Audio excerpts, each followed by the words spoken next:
The opinions and views expressed in the following program are those of the speakers and the host, and do not necessarily reflect those of Yoakley Scott Corporation and your sports network.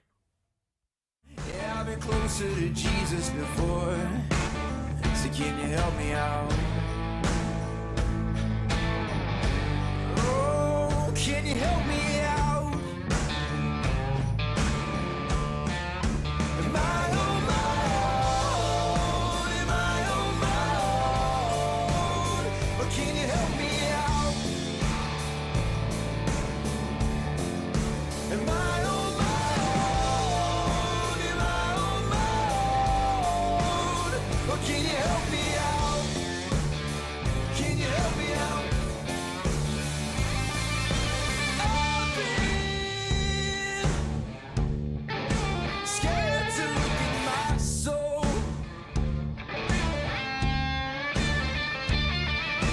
I've been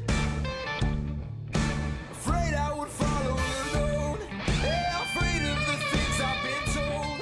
Well, welcome into a Tuesday edition of Running Point, presented by Greenwood Chevrolet on Mahoning Avenue in Austintown. If you're in the market for a brand new or slightly used automobile, you owe it to yourself, you owe it to your wallet to check out the good folks at Greenwood Chevrolet on Mahoning Avenue in Austintown. They got a great sales department, fantastic service department, and an amazing finance department led by Leetonia grad Tracy Bryden, don't you know?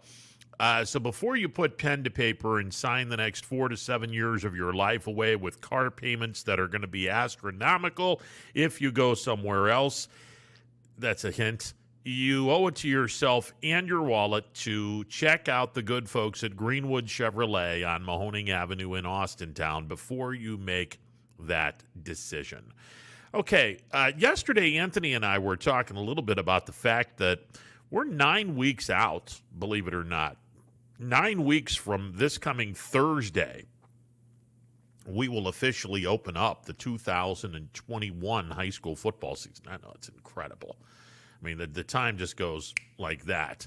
It seems like we go from one sport to the next sport to the next sport. A little bit of a wait, but we'll go from football to, or I should say from baseball to football here pretty shortly. 9 weeks from Thursday. I believe Leetonia is going to be playing. Although that game is scheduled for a Friday night, there's a good chance they're going to move that game to a Thursday. We will be catching up with the head football coach of the Leetonia Bears, Paul Julia, at 12:15. Dom Prologo, the head football coach at Warren JFK, they finished state runner-up in Division 7. He will be giving us a jingle on the MP Vivo Heating and Air Conditioning hotline around 1 o'clock. At 1:30, we'll stay in Trumbull County, and we'll chat with the head football coach of the Niles Red Dragons, Jim Perry. At 2 o'clock, we head down to Youngstown to check out Valley Christian and their new head football coach, Andy Hake. He will be calling in at 2 o'clock. And finally, at 2:30, we go back up to Trumbull County. Brian Shaner of the Mineral Ridge Rams. Now, Mineral Ridge and Leetonia are going to have something brand new with their football program, and that would be the artificial turf. As we are now finding out pretty quickly that, and it wasn't that long ago where only a few teams had turf. Now, the majority of teams throughout Mahoning, Trumbull, and Columbiana counties, those teams are now in the majority. Most of the teams in our three-county area have turf, which is pretty amazing. So we will most certainly be talking high school football today with those 5 head football coaches. I did want to remind everyone the Scrappers are back home. Tickets are available by contacting the Scrappers box office, 330-505-0000. That's 330-505-0000. You can also go online, mvscrappers.com. That's mvscrappers.com. Today is Tuesday. It is senior discount night at the Ball Yard, presented by Shepherd of the Valley. It is also All-You-Can-Eat Tuesday. All-You-Can-Eat Tuesday happening at the ballpark as well. It's a 7:05 matchup with the Scrappers and State College. Mahoning Valley in first place in the draft league with a record of 11 wins and 6 losses. State College has a 7-10 record. So the Scrappers are 4 games better than State College, who is currently in 5th place in this 6-team league. West Virginia is currently sitting a half a game in back of the Scrappers. They have 9 wins, 5 losses. Now, you got to remember they have 3 ties. And in this league, they're not playing past 9 innings. So if you can't get the game figured out one way or the other in terms of who's winning after 9 innings, nobody wins. It's a tie ball game. This is more of a showcase than anything else, which is fine. I mean, it's the league it's in and of itself has been a pretty cool league this year. West Virginia with 9 wins, 5 losses. They're actually 1 game better than the Scrappers in the loss column, but they're 2 games fewer in the win column, so a half a game in back of Mahoning Valley. Trenton is 8-5-2, so they're a game in back of the Scrappers. The Crosscutters from Williamsport, 1 game out at 10 wins, 7 losses, 1 tie. State College, 7-10. They're 4 games out. And then there's Frederick, 1 win, 13 losses. Yikes. And 2 ties. They are 7 out in the loss column, 8.5 games out of first place, as they have 1 win, 13 losses, and 2 ties. So the Scrappers will open up a 3-game series with State College. Coming up this week in the homestand, as we mentioned, every Tuesday is Senior Discount Tuesday, presented by Shepherd of the Valley. Military Appreciation Nights is tomorrow night at 7:05. The series concludes with State College on Thursday on Buck Night at the ballpark. Buck Night presented by Quaker Steak and Lube. $1 general admission tickets. $1 will get you a hot dog. $1 will get you a beer or soda. Friday night fireworks after the game. The post-game fireworks. Also, Bucket Ruckus is going to be coming to the ballpark as the Scrappers open up a 3-game weekend series with the West Virginia Black Bears. That'll be at 7:05 on Friday night, 7:05 on Saturday, and then the homestand concludes on Sunday with Every Sunday Matters. Bring a couple of canned goods with you, or bring a children's book, a new children's book, and you will get a general admission ticket to Sunday's game. And Sunday's game will get underway at 4:05. Believe it is a 4:05 start on Sunday. All right, so there you go. There's your 6-game homestand as the Scrappers take on State College beginning tonight. First of a 3-game series, first of a 6-game homestand. Best of luck to the Scrappers as they look to improve on their 11-6 record. By the way, since starting the year out at 6-0, the Scrappers are actually below 500.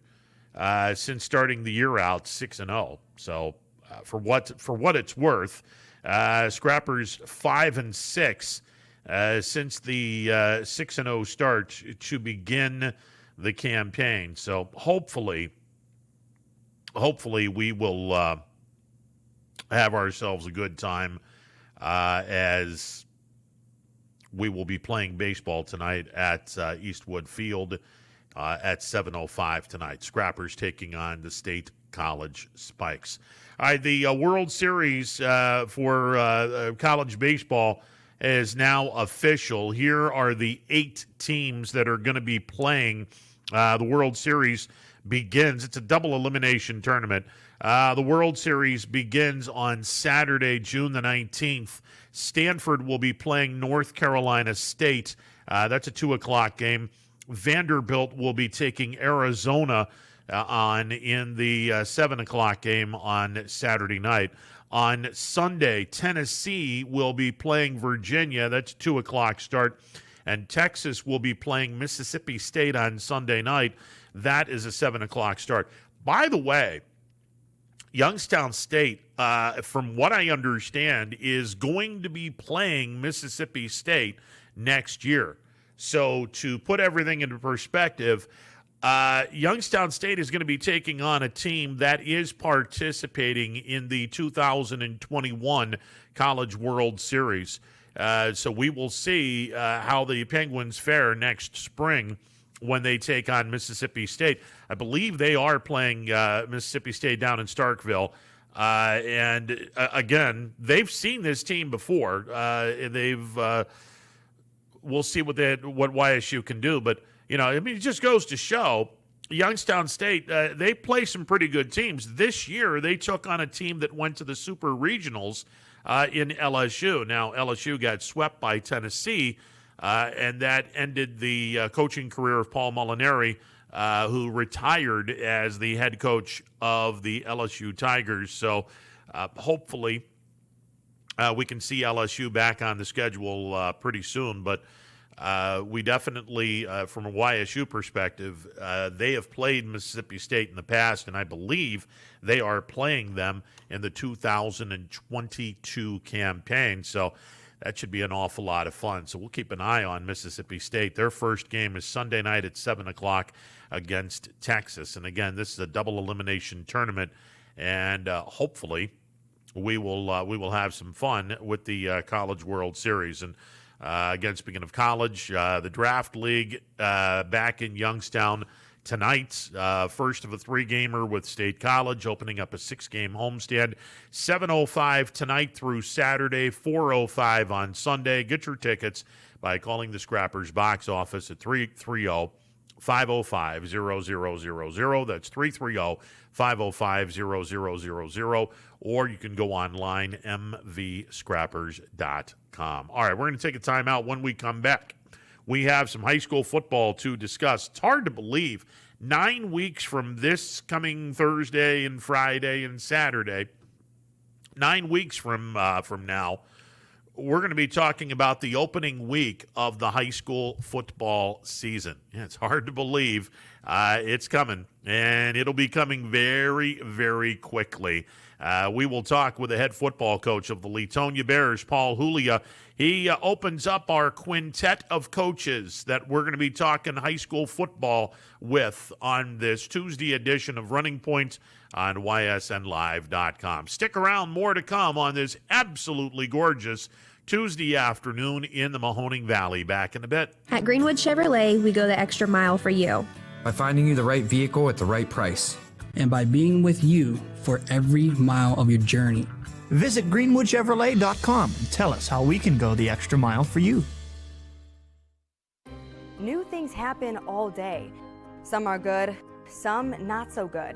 In today's complicated world, while you're busy working, playing, and living life, we're busy helping you make sense of the day's news. And there's only one place where it comes together with clarity, context, and accountability. It's 21 News at 6 with me, Madison Tromler, and Derek Steyer. 21 News at 6. It's what the day's news really means to you. Welcome home to a home made homier with Baird Brothers Fine Hardwoods. Inspiration starts at BairdBrothers.com and is turned into reality when high-quality hardwoods are delivered right to your home. Baird Brothers has the latest design trends, shiplap and skinny lap interior siding, antique oak rustic flooring, and, well, you'll find them all at BairdBrothers.com. Ordered easily, delivered conveniently, enjoyed comfortably. BairdBrothers.com. WRS Wealth Advisors, the area's premier wealth and retirement specialists. Located on South Avenue in Boardman. Hi, this is Jim Myers with Myers Family Insurance, your local Medicare and retirement resource. We're excited to have sports back. Whether you're on the field or cheering from the stands, sports unifies communities and brings hope for the future. We're all one team working together. At Myers Family Insurance, we know the importance of a great team. Our team continues to grow to help you with your Medicare and retirement needs. The annual election period is October 15th through December 7th. Now's the time to make sure your plan continues to meet your needs for the upcoming year. Call today. Hi, I'm Colin Chupa. And I'm Kelsey Clem from K-Squared Marketing. Our boutique marketing firm specializes in media planning and buying, public relations, event marketing strategies, and strategic sponsorships. We can integrate our services with your existing game plan, or we can be your entire marketing team. Your goals, our game plan. Let's win together.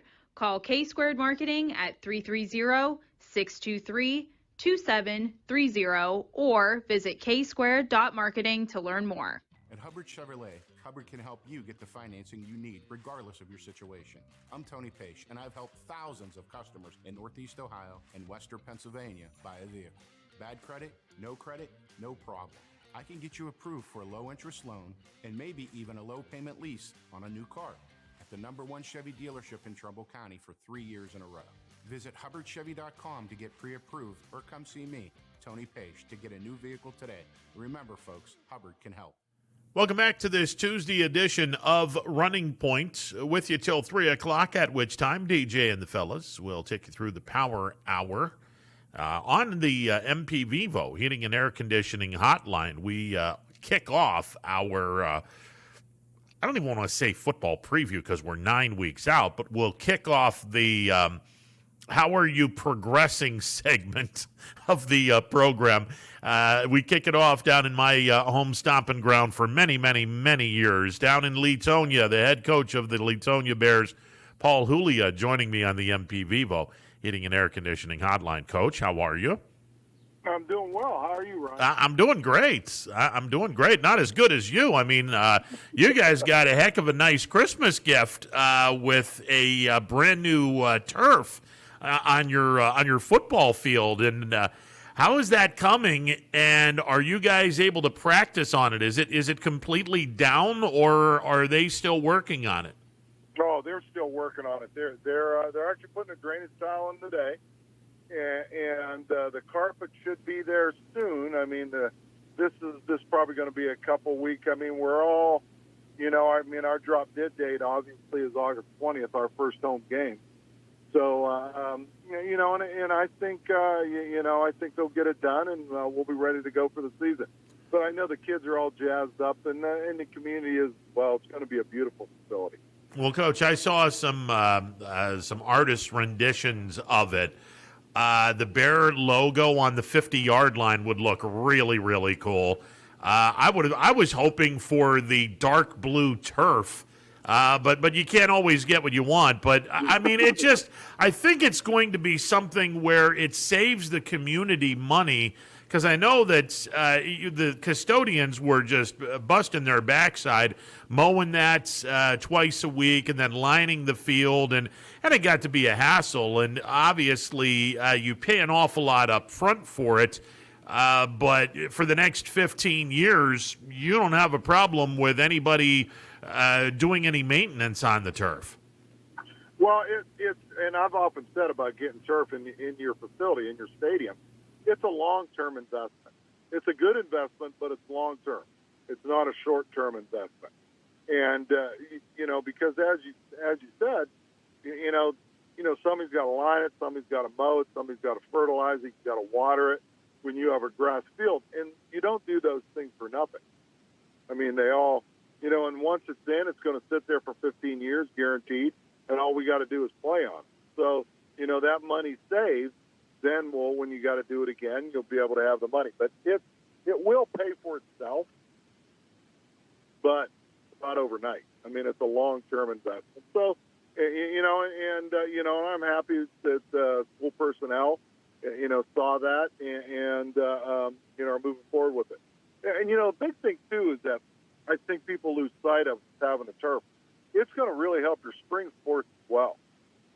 Because they're going to put in a baseball field and a softball field on it, too. There'll be a plate and a diamond, and all the other ones at high school locally, they all do that. So, if you get a bunch of rain during the day, if you're a baseball coach, and you can still get a practice in outside afterwards. Do the same thing for softball. Your track team can go out and use it. So, there's a lot of things.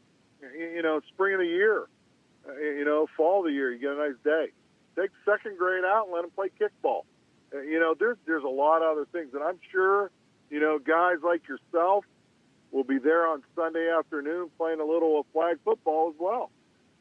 Yeah, let's not hold your breath on that one, Coach. I think I'm a little old to play flag football. Although I had some fun doing it growing up, that's for sure. Hey, let's talk a little bit about your program. It was a super successful program last year. You won a couple of playoff games. You had your off season and still have your off season work and conditioning program. How is that going? And do you anticipate the numbers being up this year when you get your 2021 roster assembled? Well, we're going to be right about where we were last year as far as numbers go. We're going to be, we're flirting with 30. That's where we're going to be. And, for our size, that's where we're at, because, our pool, isn't the largest. And, we're going to be about the same. And that's kind of like a high water mark for Latonia. But off-season-wise, the kids have been working hard. We've started, our running and lifting here now in June, and participation has been good. Kids have been working hard, and we're, that's all you can ask them at this point. And and we're, as a staff, we're figuring out what we want to do offensively and defensively with this group, and we're excited about it. Good group, nice group of kids. They're working hard, strong belief in the program. So we'll just have to see what happens once the ball rolls out. Well, Coach, I know that a big part of your offense graduated this year in Marco Ferri. How do you replace such an important part of your offense? Well, really don't. You don't replace Marco. But what we got to do is figure out what we can do with the kids that we have. And we like a lot of our skill guys. They're good kids, and they're coachable, and we'll just have to see. But, and that's always a big question when you come off a big year and you have a skilled kid that has a great season. You always say, is there life after Marco? And we're just going to see where they fall. But we're excited about this group, and we're excited about what we can do with them. You have some juniors and sophomores that are going to be juniors and going to be sophomores that played such an important part in your team last year, and then you start throwing in some kids that are going to be freshmen this year. They're going to be chomping at the bit to play some varsity football if they can. This future, and I said this last year, yes, you're going to lose an awful lot offensively with Marco Ferri, but there's an awful lot of talent in the cupboard that is coming back next year, and you guys are going to be okay. You guys are going to be in pretty good shape, actually. Yeah, we like our kids. You talk about some of the younger guys. We got Mike Miller and Jake McCool. Two great kids and great football players, and skill guys wise, and Timmy Finch back out, wide out. Great kid. And, our junior class, you got Joey Guido, and LJ. LJ Rose, a great lineman, had a super year as a sophomore for us last year. And so, we're excited about those guys, and then you look at the sophomores, you got Hayden Shabula, who, had a huge year last year as a ninth grader. And, we're expecting big things from him as well. So we're excited about what we got coming back. And, we just got to see what we can do with this group. I know for, the last few years prior to you taking over the program was on some hard times. The wins were not all that much. Last couple of years, you guys have been playing some solid football. Do you sense that the winning culture is starting to come back in Leetonia, Coach? We're hoping.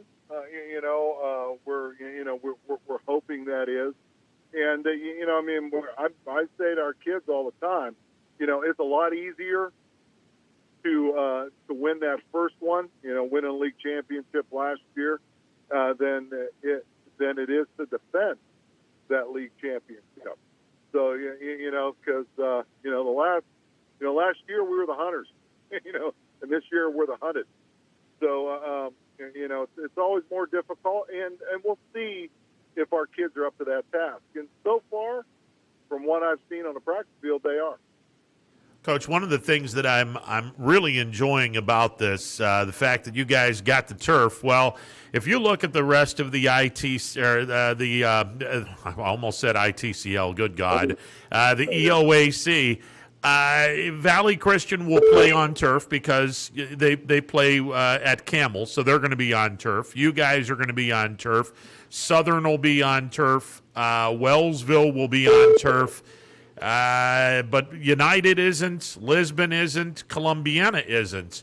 But you guys play and practice on a grass facility when you guys aren't playing home games. So there's a grass facility there for you guys to practice. So it's not going to be that big of a deal for you guys transitioning from turf to grass when you have to play a Columbiana, a United, a Lisbon, or some other teams that are in your non-conference schedule road games where you're going to have to go there and they have a grass field. You have a grass practice facility, so you get the best of both worlds. Yeah, it is good for us. It's a positive thing to be able to have, a grass practice field and a turf practice field. And, and you didn't mention East Palestine. They have turf as well, too. So I mean, we were actually talking to the kids because we're going to Columbiana and we're going to Matthews, we're going to Southington. So 7 of our 10 this year are going to be on turf. So, and I think more and more communities are putting it in. I mean, I think eventually it'll be 100%. So, we just got to go and, and it is an advantage for us to be able to have grass, have an ability to practice on grass to get prepared for that week. Now, the disadvantage in that is I would imagine you have to wear different pairs of cleats. So it kind of gets a little expensive where when you're on the turf, you're not going to be wearing spikes per se. You're just going to be wearing turf shoes. But when you're on the grass, well, now you got to invest in some spikes as well. Well, the way the shoes are made now, you can pretty much use the same shoes on turf and on grass. And you are right. A lot of your linemen are going to wear those screw-in cleats, those old school screw-in cleats. But the new ones, are perfectly okay on grass or dirt. On the synthetic and dirt as well. So they should be okay. Paul Julia joining us on the MP Vivo Heating and Air Conditioning Hotline. He is the head football coach at Leetonia. Coach, is this your 3rd or 4th year at Leetonia? 4th season. All right, there you go. 4th season.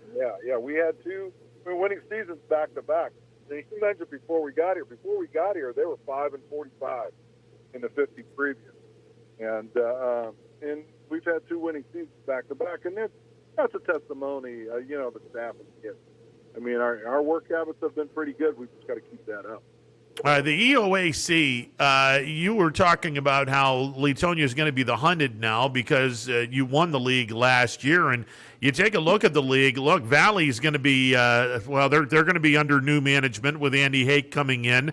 Columbiana is going to be reloaded, ready to go. Matt Aldomore is going to have some fun down in Lisbon. They're reloading their program. The EOAC is going to be a really good football conference, or it could be a really good football conference this year. Yeah, I think the league's going to be good. You didn't mention Wellsville. Wellsville really has the most coming back. As far as, because I think they only had 3 seniors last year, and they really have the most coming back. Wellsville, and United with the size of their school. United and Columbiana, with the size of their school, they're always just reloading. So, and Rich Wright does such an incredible job, at Southern Local. They're always going to be good. And you got Bobby and DJ. One thing I do know coming into this league, it's a well-coached league. There's a lot of really, good coaches, have experience. They know what they're doing. They know how to run programs.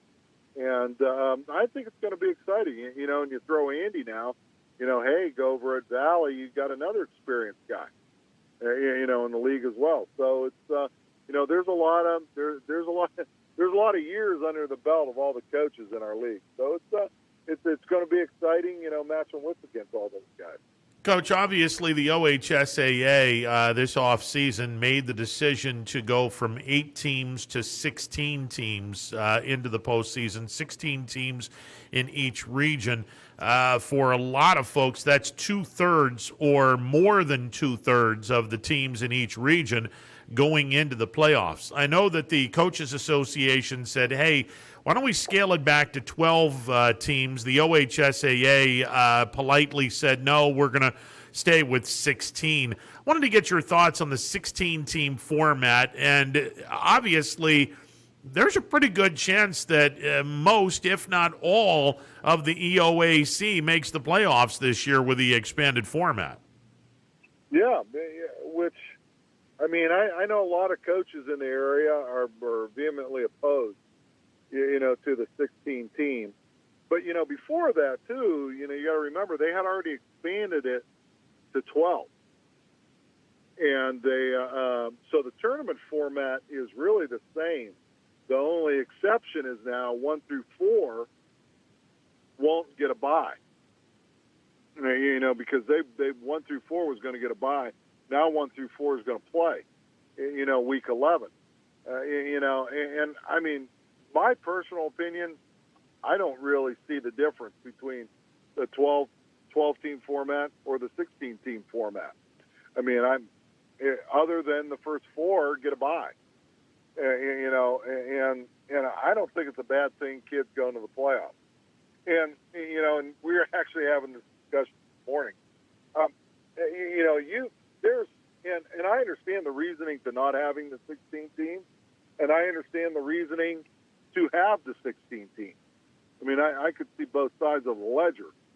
But the thing that no one talks about, which really kind of is fascinating to me, which doesn't make any sense, is that if you look at the 4 Division I regions, there's only 18 teams in each region.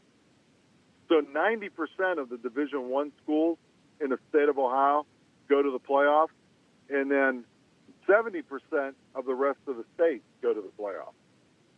Yeah, that doesn't make any sense to me. Yeah, I'm with you on that one, and I'm kind of wondering, is this going to be a prelude when we redo the numbers in 2021?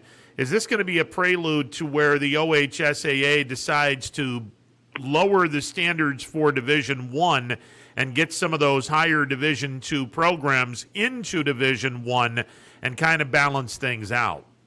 I don't know. I haven't heard anything about that because no one really talks about it. Everybody just talks about the 16 teams coming, into the tournament. It doesn't make any sense to me because, obviously, I'm coaching at Latonia, and we're a small Division 7 school. Because if there's a Division 8, we'd be in Division 8. If there's a Division 9, we probably would be in Division 9.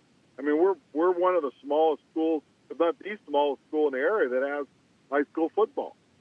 And for our kids, and I know at St. Ed's and St. Ignatius and Mentor, high school football is important there. But you know what? For our kids coming out to practice every day at Latonia, it's just as important for them. They're just as committed. It's just as important. They have just, they're getting the same qualities that high school football provides that's going the other way. So, if you're going to have a even playoff format, I think it should be even for anybody that goes to the playoffs. It should be the same for anyone should have the same opportunity to go to the playoffs. And right now, this format is not like that. And the 16 team thing, to me, that point's mute. Really. I think where the issue is that why 90% of, if you're at a Division I school, you have a 90% chance of the playoffs, but if you're at a Division 7 school, you have a 70%. That doesn't make any sense to me. I don't know. Maybe I look at things differently, but that's not discussed. So I don't know. Maybe OSHA will make a change with that. I don't know. No one ever asked me my opinion, though, Ron, other than you. So my wife does too. Yeah, well, there you go. I mean, I was kind of thinking Mrs. Julio would ask for your opinion as well. I mean, I'd be a little worried for you if she didn't, you know. Yeah. Hey, I wanted to ask you, the OHSAA also said that teams have until week 8 to announce that they are bowing out of the playoffs. Now, it's no secret that Leetonia gets, as you've made mention, 30 guys high water for guys participating in football. If Leetonia were to have a rash of injuries, and we certainly hope that is not the case, but we have a rash of injuries to where the numbers are even lower, would there be consideration if you were in a playoff hunt around week 8 where you would, after talking things over with your new AD, would you guys be somewhat tempted to bow out of a tournament if you're not completely healthy? If we have 11, Ron, we're going to play. I love the answer.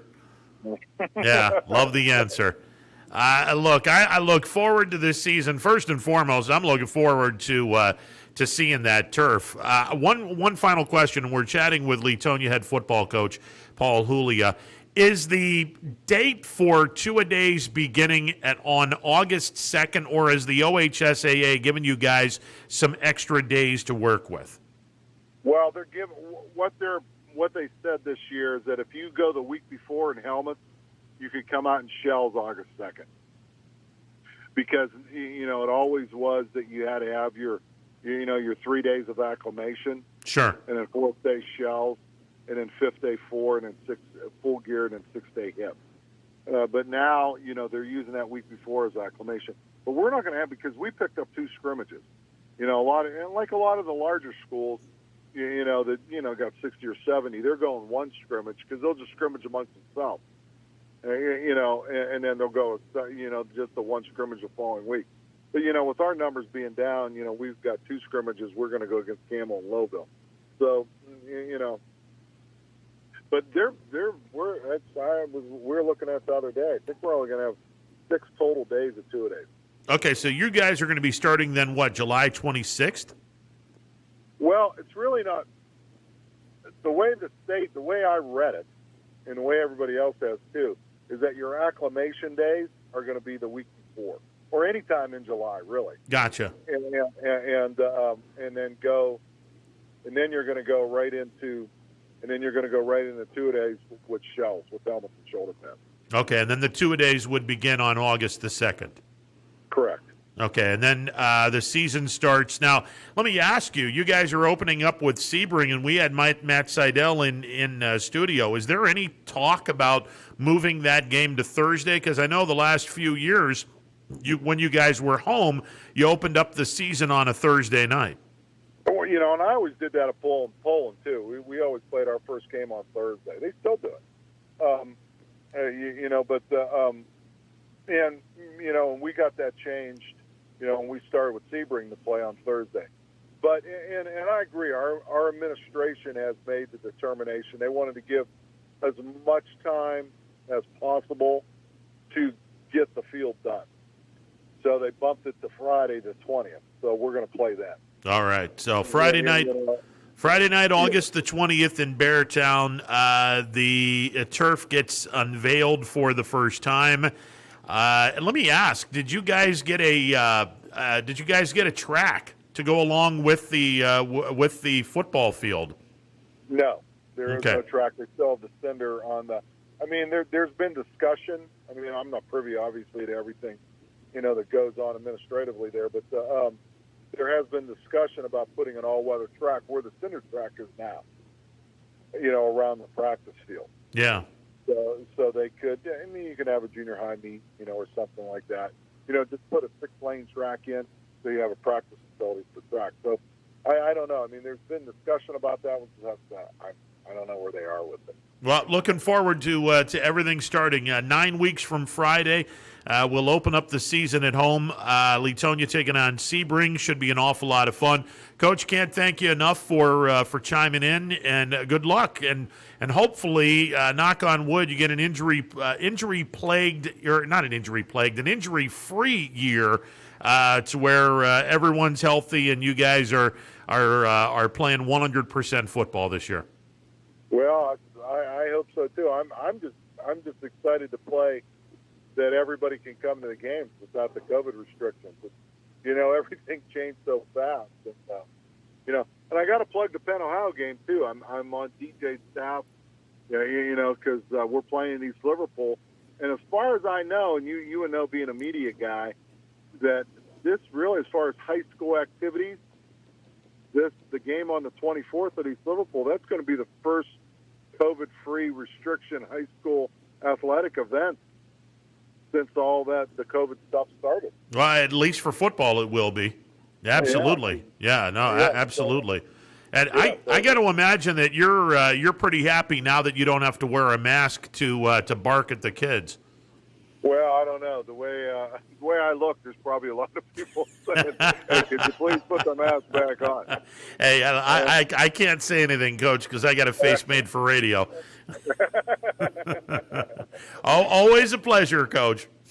Alrighty. Thanks, Ronnie. We appreciate it. You got it. Paul Julia, the head football coach of the Leetonia Bears, checking in on the MP Vivo Heating and Air Conditioning hotline. So the Bears will open up on Friday night, August the 20th. The reason being they want to give the turf folks as much time as humanly possible to get that turf in and make sure that it is in pristine shape when they open up the season. Of course, they could have opened the season on Saturday the 21st. I mean, if you wanted to really give them a lot of time, you could have opened it up on the 21st of August. But Friday night, that's cool. So Friday night, Leetonia and Sebring, Friday night, August the 20th, they will open up the 2021 campaign, and Leetonia will unveil their new turf field. Should be entertaining, to say the least. All right, 330-886-0813, the MP Vivo Heating and Air Conditioning hotline open for business. We'll take a timeout, be back in a bit. Coming up at the top of the hour, we will hear from the head football coach at Warren JFK, Dom Prologo. JFK finishing state runner-up last year. They got an awful lot of kids coming back. Much like their baseball program that just won a state championship. They got an awful lot of kids coming back. We could certainly see another deep run in Division 7 for the Warren JFK Eagles. We'll chat with Dom Prologo coming up at the top of the hour. All right, the MP Vivo Heating and Air Conditioning hotline open for business, 330-886-0813. We're back in a bit on this Tuesday edition of Running Point, presented by Greenwood Chevrolet on Mahoning Avenue in Austintown. Every customer has a story, and at Greenwood Chevrolet, we are committed to making sure it ends with you in the right vehicle. I get to be part of somebody's adventure, whether it's buying a car for the first time, helping them get approved, or finding the perfect car for their budget. I'm proud that people trust me with their finances. They trust me to take care of them, and they trust me with their story. I'm Tracy, and I'm ready to go the extra mile for you, only at Greenwood Chevrolet. Quality, customer service, and integrity. Those are the 4 words that have driven our success since 1957 at Joe Dickey Electric. Joe Dickey Electric is one Mahoning Valley landmark business that stays current with the requirements of our customers. Family owned and managed, we are an electrical contractor and energy solutions provider. Every member of our team adds to his or her skill set through ongoing training. Residential, commercial, industrial, automotive, and more. We keep ahead of the needs of our customers with a fleet of more than 50 vehicles and 24/7 emergency service, so you're never left in the dark. Jimmy Sutton here, Director of Isle, Purple Cat, and Golden String. We are happy to support YSN and 2 of my favorite people, Scotty Mincher and Super Dave O'Malley. We are an agency that provides services for adults with disabilities. We infuse humor, passion, and joy into their lives. If you know of any folks with disabilities that need our assistance, please contact us.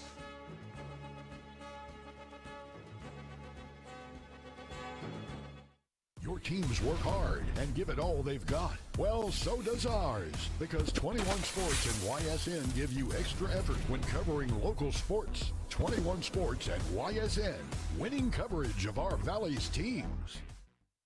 When looking for home design inspiration, don't just be inspired, be Baird inspired. Whether new or remodeling, Baird Brothers has the latest trends like shiplap to refresh your home. Go from inspiration to installation with our wide selection of in-stock American hardwoods. From the rustic charm of antique oak to the warmth of traditional cherry, Baird Brothers has what you need to make your home inspiring. Baird Brothers, our family's heritage, your family's home. Welcome back to this Tuesday edition of Running Point, presented by Greenwood Chevrolet on Mahoning Avenue in Austintown. The MP Vivo Heating and Air Conditioning Hotline open for business, 330-886-0813. That's 330-886-0813. All right, last night, the Mahoning County and Trumbull County had a doubleheader of high school softball. Mahoning County sweeping both games 11-2 and 8-4. So some of the locals, a lot of the local standouts, enjoying their last game as a high school athlete, as they always have the senior get-together for those from Mahoning and Trumbull counties. They play each other, and one of these days, you would think the poor folks down in Columbiana County would get included in this. I don't know. Maybe one of these days they would have all right, the winner takes on Columbiana County, or every 3 years, one of the teams gets a bye and the other two teams play each other, with the winner playing the team that drew the bye. I mean, it's not that big of a deal, where you would just, each play a game and have some fun along the way. So it always seems like Columbiana County gets taken out of the equation, where Mahoning and Trumbull play each other in a variety of sports, but then Columbiana County gets left out for whatever reason. I never understood that. All right, 330-886-0813, the MP Vivo Heating and Air Conditioning Hotline open for business. Indians and Pirates in action. The Indians are at home. They continue their series with Baltimore. Boy, the Indians got some problems right now. Big problems. They have Shane Bieber on the disabled list, and he's going to be out for a few weeks. His injury is such where he's going to miss some time. This isn't just one of those 10 days and he comes back. No. He can be out at least 3 weeks, if not longer. This is not a good thing for the Indians. Their starting pitching is already taking a beating, and now without Bieber, their only healthy starter is Aaron Savali. There's some tough times ahead for the Indians. Now, the good news for the Indians, if there is good news, their schedule isn't exactly the hardest in all of baseball. They've got Baltimore for 3 more games at home. Then they go to Pittsburgh this weekend to take on the Pirates, who have not been playing some good ball. They'll go to Chicago on Monday and Tuesday to take on the Cubs, Monday and Tuesday of next week. Wednesday is an off day. They'll have a 4-game series with the worst team in the American League Central Division, and that would be the Minnesota Twins, who are having a horrible year. And you follow that up with a 3-game series for the Indians against the Detroit Tigers, who are not doing much better. So the rest of June, not bad. I mean, you've got, 15 games left in the rest of June for the Indians, and 13 of those games are going to be played against teams that are below 500 and not faring very well. So while the Indians are scuffling in a big, big way, and they're hurt, make no mistake about that, you're without Plesac for a few more weeks. You're probably not going to have Plesac till after the All-Star break, so you're probably looking at another 5 weeks before Plesac comes back. You're not going to see Frenmil Reyes until after the All-Star break. But actually, Plesac may come back before the All-Star break, but Reyes is definitely not. You might not see Bieber for at least 3 weeks. Yeah, this team is banged up in a big, big way, but the fact that they have 15 games and 13 of them are going to be against teams that are not doing well at all this year. Baltimore is in last place in their division. Pittsburgh is in last place in their division. Minnesota's in last place in the AFC Central, or AFC, in the AL Central, and Detroit's in second to the last place. And both of those organizations are not having a good year. So even though the Indians have a lot of problems with injuries, they may be able to make some headway and cut that White Sox lead down a little bit. Right now, the lead is 4.5 games. White Sox lost yesterday. The Indians won. The Indians are actually only 3 back in the loss column, but they're 4.5 back total. White Sox have played a total of 66 games. The Indians have only played 63. So there you go. All right, 330-886-0813, the MP Vivo Heating and Air Conditioning hotline open for business. Coming up at the top of the hour, we will chat with the head football coach of the Warren JFK Eagles, Dom Prologo, as JFK is coming off a season in which they went to the state championship game. They unfortunately could not bring home the title. And we mentioned this yesterday. Over the last 9 years, the area has sent 6 teams to the high school football state championship games. And unfortunately, the area's 1-5 in those 6 games. The one win, that would be Warren JFK, I believe, 5 years ago? I think it was 5 years ago. They knocked off Minster in the state championship. So hopefully we can get another really, really great run for Warren JFK next year. And they appeared in a state championship game last year. Springfield appeared in their second consecutive state championship game. And, as we get closer and closer to the start of football season, we're certainly going to be catching up with an awful lot of coaches. I think we talked with Sean Guerrero and the head coach at Austintown, T.J. Parker, and a bunch of other coaches when the OHSAA made their decision to go to 16 teams, and a lot of coaches were really, really disappointed. They had their moment in the sun to talk with the OHSAA about sticking with their plan, which their plan was, hey, let's go with 12 teams. Top 4 teams would get they would get the bye to the quarterfinals, where 5 would play 12, 6 would play 11, 7 would play 10, 8 would play 9. And the OHSAA said, no, we'll stick with what we have, which is a 16 teams going to the playoffs. Now, they've also made mention that you'll have until week 8. You'll have until week 8 to bow out of the playoffs. If you decide that you want to bow out of the playoffs, you will have until week number 8. So be very curious to see what will happen during the course of the high school football season as to how many teams are going to bow out by week number 8. How many of those teams from the next 8, like a couple of years ago, 2019, we had the top 8 teams in each region. Now this year, it'll be the top 16 teams. I'll be real curious to see how many teams are going to bow out by the Week 8 deadline, and how many teams are going to get a freebie into the quarterfinal. That, to me, is going to be an interesting point of discussion where the Coaches Association can actually look at this and say,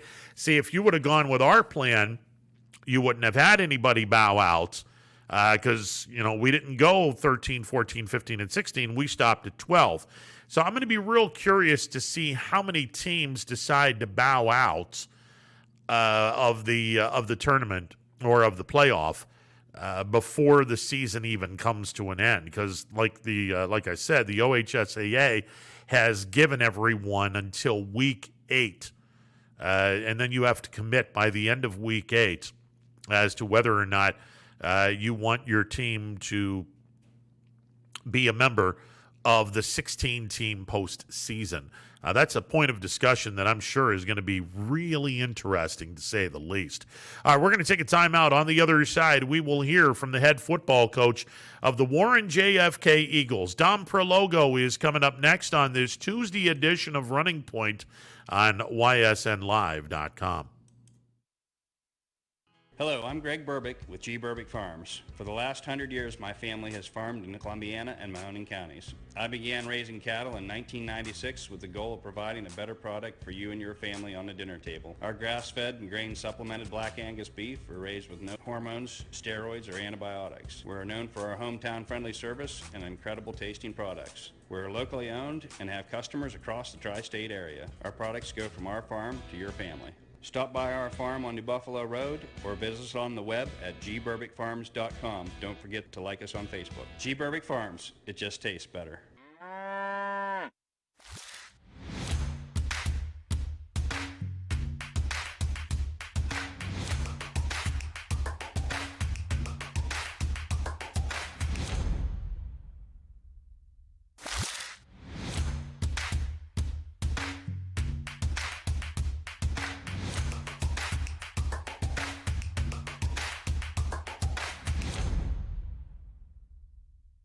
This is Tommy Clem, owner of WRS Insurance Solutions. WRS Insurance Solutions is a local independent agency that specializes in life, Medicare, long-term care, and disability products. Call us at 330-953-3722 or visit us at wrsinsuranceSolutions.com to learn more. Good luck to all the student athletes in the Valley. If you're looking for a quality pre-owned vehicle, why shop anywhere else but Tri-State Ford? Choose from our great selection of pre-owned vehicles. Plus, we've got you covered with our exclusive Tri-State Ford Advantage. It includes a 10-year, 200,000-mile warranty with your pre-owned vehicle and much more. Come see why so many customers from the Tri-State area buy their pre-owned vehicle at Tri-State Ford. Customer focus, community driven. Tri-State Ford East Liverpool or visit tristateford.net. No matter what the weather, be prepared with a reliable, efficient Rude gas furnace or air conditioner from MP Vivo Heating and Air Conditioning. Call your energy-efficient expert, MP Vivo, today for a free estimate. Here at MP Vivo, we rely on Rude, and so should you. It's storm season. I think we're under the gun for some heavy storms over the next couple of hours. And Storm Tracker 21 is ready. This is probably the one we're keeping a closer eye on. On air. And locally, we're going to have a lot of eyes on our area. Online. All right, let's talk high-risk futurecast and the timing of this weather. On social media and on our app. Rain will come and go tomorrow. There'll be some dry intervals. Stay ready with Storm Tracker 21. The severe weather threat now through around sunset this evening. Myers Family Insurance knows the importance of a great team. Our team continues to grow to help you with your Medicare and retirement needs. The annual election period is October 15th through December 7th. Now's the time to make sure your plan continues to meet your needs for the upcoming year. Call today.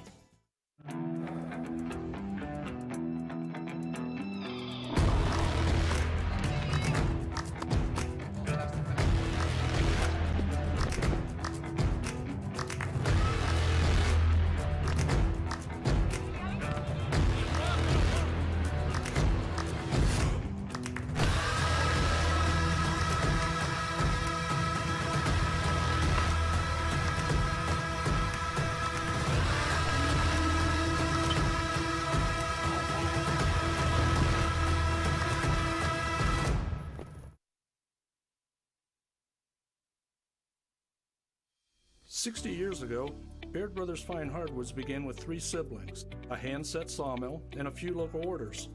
And while business has certainly changed over the years, what has not are our principles of hard work, craftsmanship, and commitment to quality. At Baird Brothers, we're proud to put our name on the products we create, from moldings and doors to flooring and lumber. Thank you for 60 great years. We look forward to 60 more. Baird Brothers, for the place you love. At Greenwood Chevrolet, we go the extra mile for you. By finding you the right vehicle at the right price. By giving you confidence in your vehicle with the Greenwood Advantage warranty. By guaranteeing you financing, regardless of your situation or credit history. And by being with you for every mile of your journey. At Greenwood Chevrolet, we do whatever it takes to go the extra mile. So, how can we go the extra mile for you? Welcome back to this Tuesday edition of Running Point, presented by Greenwood Chevrolet on Mahoning Avenue in Austintown. Joining me on the MP Vivo Heating and Air Conditioning Hotline, the head football coach at Warren JFK, Dom Prologo. Coach, how are you today, sir? I'm doing good. How are you? I can't complain, and man, it's funny how things go by really, really quick. The off season just continues to move along. We're 9 weeks out prior to the start of the 2021 high school football season. When last we spoke, you guys were on the precipice of playing the 2021 Division 7 state championship. Obviously, you guys get the runner-up trophy. How has the off season been, and how excited are you to have a, quote, normal 2021 campaign? Well, first of all, we're really excited to get back to normal. It actually has slowly gotten back to normal this year. So, yeah, we're excited about that, no doubt. But, as far as, you made a comment about how quickly the year's going. When your last ball game you play is November 20th and you don't play well, things don't seem to go fast enough. We want to get back on the field and get going. Try to get that taste out of our mouth from our last ball game. And so things are going a little slower because of that. But that's been a good thing because our off-season weight program has been phenomenal. We returned some great leadership this year. Really excited about our senior class and the leaders that they are. They've been leaders for us for a couple of years. So having those guys back is great because of their leadership. But, the off-season has been really good. We had a month there in February where COVID kind of, our basketball team was making a run, and I think they lost in the regional, so we tried to keep our kids out of the weight room, keep them out of the gym, to try to eliminate any possibility of having a COVID situation. So. The month of February, we kind of took off. Our kids did a great job, though, of going and joining a gym for a month, and they met there and did things on their own. So we had great participation in that. Our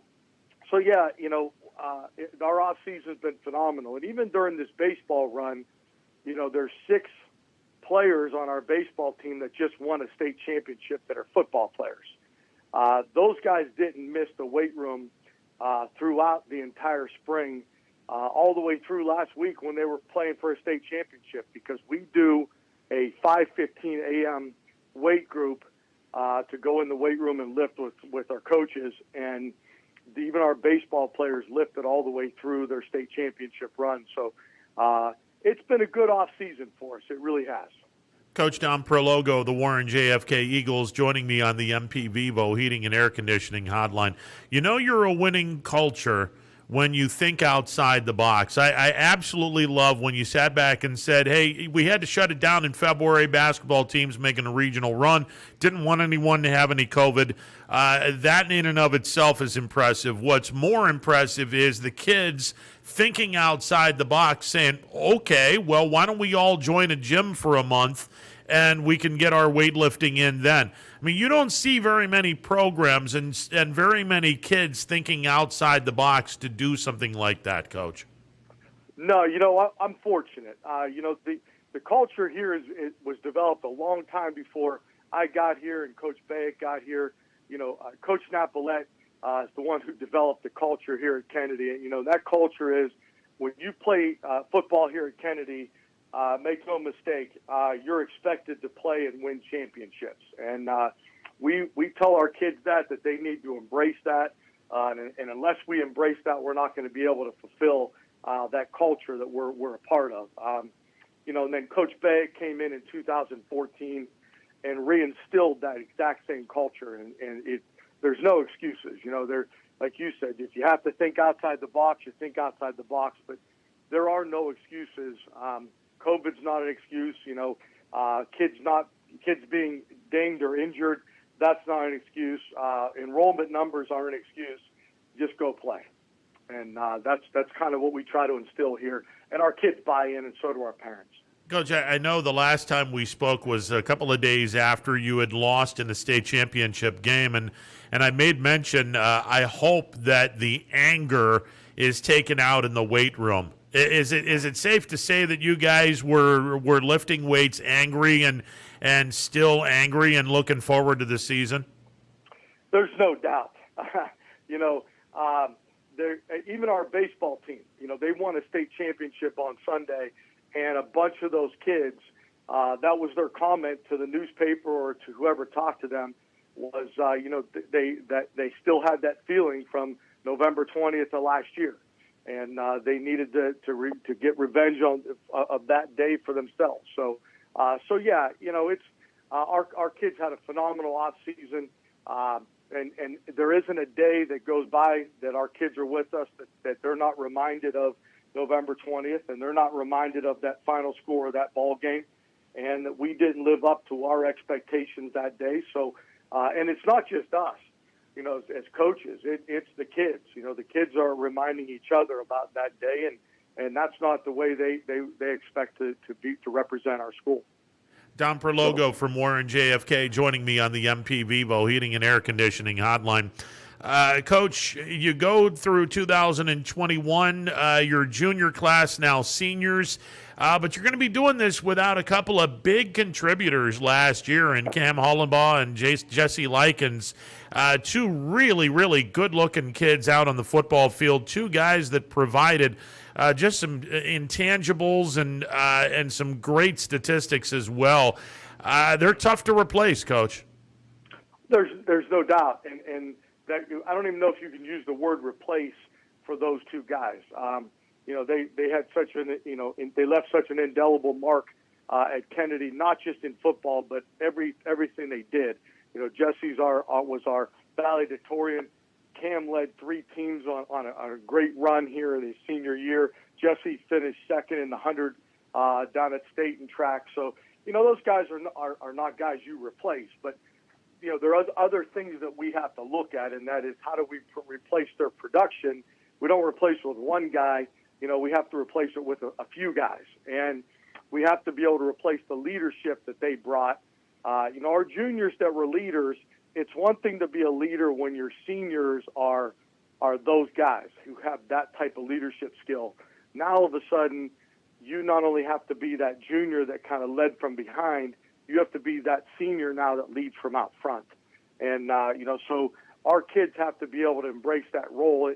And so far, what I've seen is they understand that, and they learn from great leaders like Cam and like Jesse, and hopefully they're able to continue to do that for us. But, come on. Cam Hollenbaugh is one of those guys that's a once-in-a-lifetimer for a program like Kennedy, and not just football, but baseball and basketball. And Jesse Likens, the kids with that type of speed don't come around very often for any coach, let alone a D7 coach.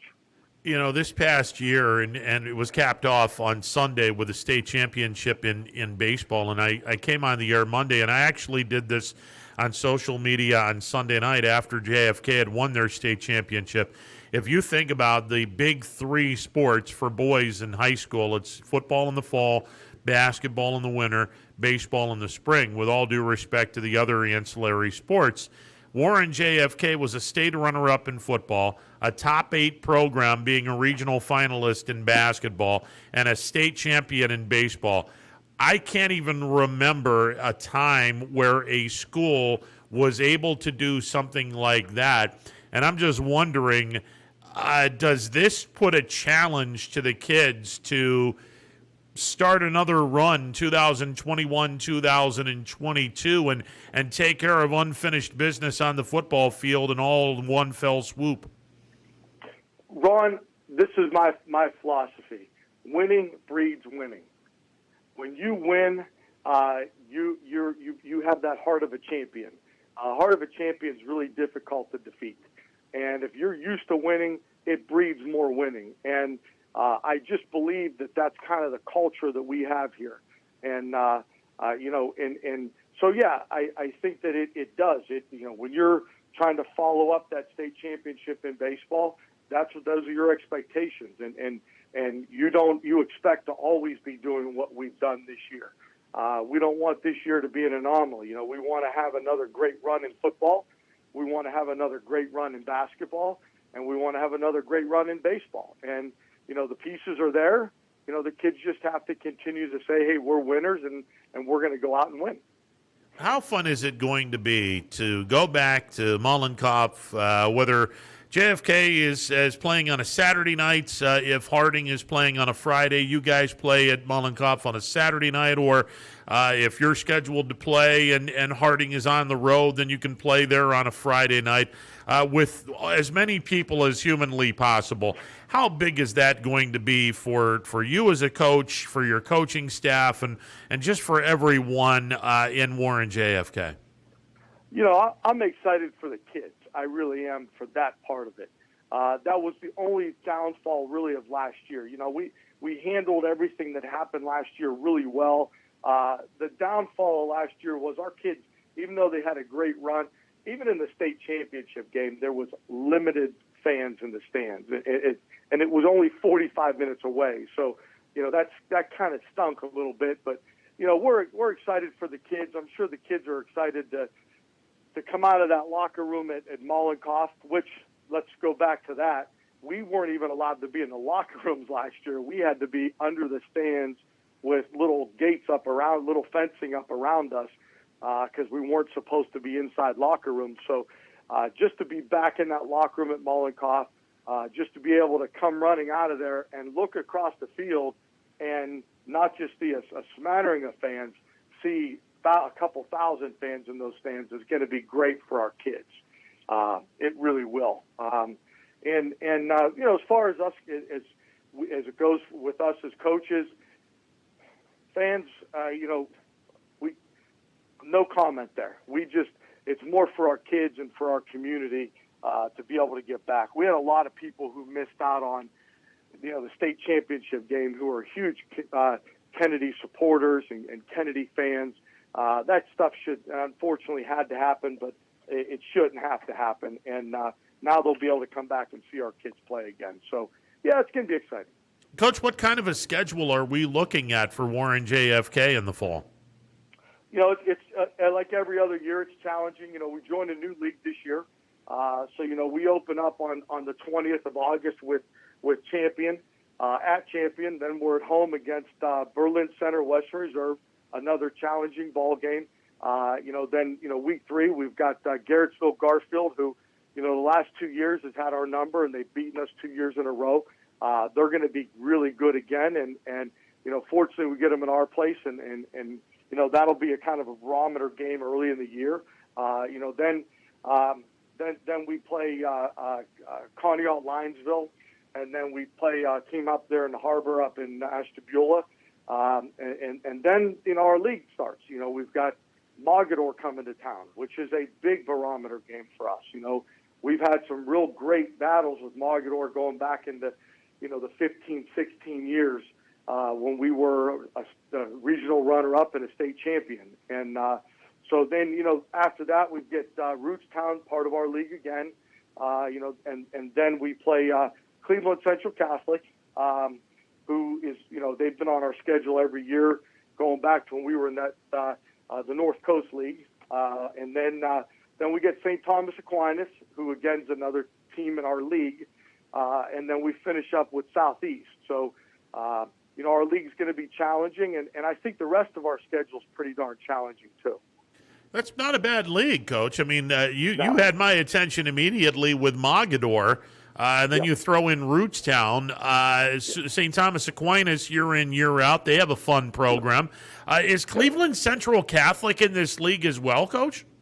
No, they're just they're somebody that we've played consistently going back since I got here in 2014. So yeah, we've kept them on the schedule. They're a big program, D3, and so we like keeping them on the schedule, and they like keeping us too. Yeah, that's a formidable schedule, and certainly a schedule that will get you prepared. Now, we got to talk about it. The OHSAA expanding the playoffs. Top 16 teams from each region will go to the playoffs. I had Coach Julia on, and interestingly enough, he said, 90% of Division I will get into the playoffs, but only 70% of Division VII will get into the playoffs. Kind of speaks more to the fact that there are a ton of smaller schools in the state of Ohio, but still 16.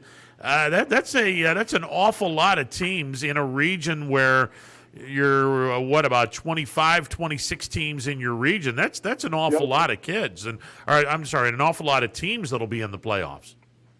Yeah, when the Ohio High School Football Coaches Association reached out to us for our opinion, my opinion of that, I was not for this. I'm not even really for a 12-team playoff. I came from a program when I played where you kind of felt like the playoffs were a reward for what you've done weeks 1 through 10. It's not like I'm not a big fan of everybody gets a trophy because they participate in the season, and I kind of feel like that's what we're getting to in high school football, and that's one of the things that I always felt like made us special compared to some of these other sports that everybody got in. I kind of felt like what made our regular season special was it mattered. And not that it's not going to matter because, you're still going to get seeding and home games and all that stuff. But that's number one. Number two, I know what it took out of us last year to play those extra playoff games because everybody got in.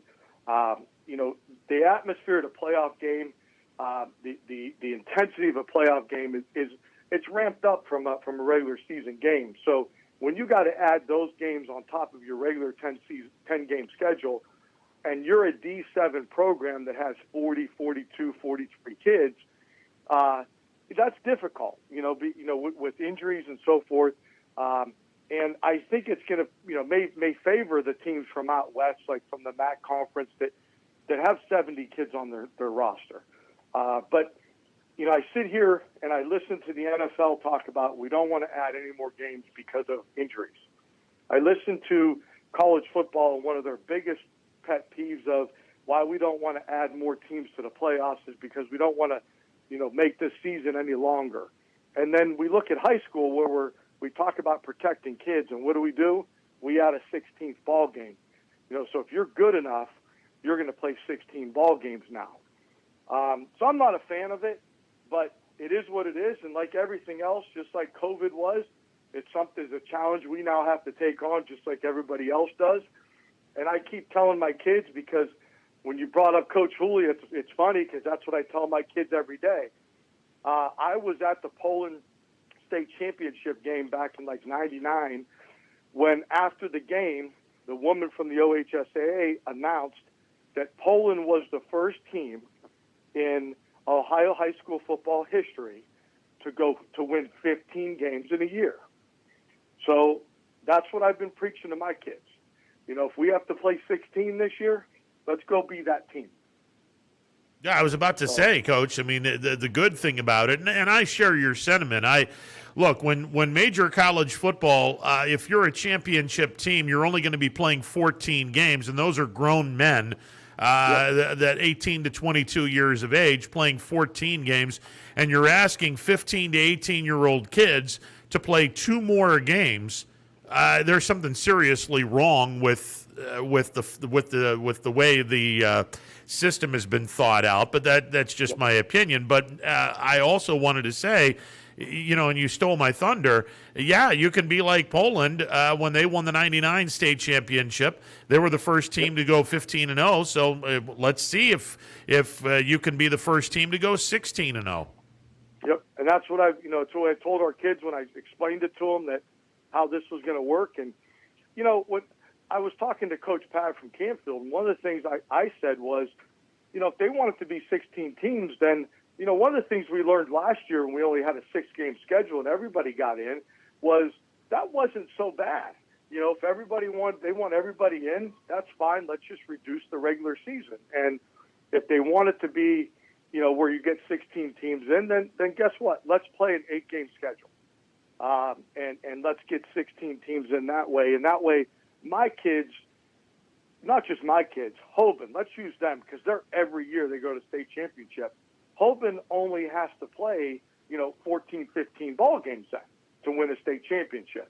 You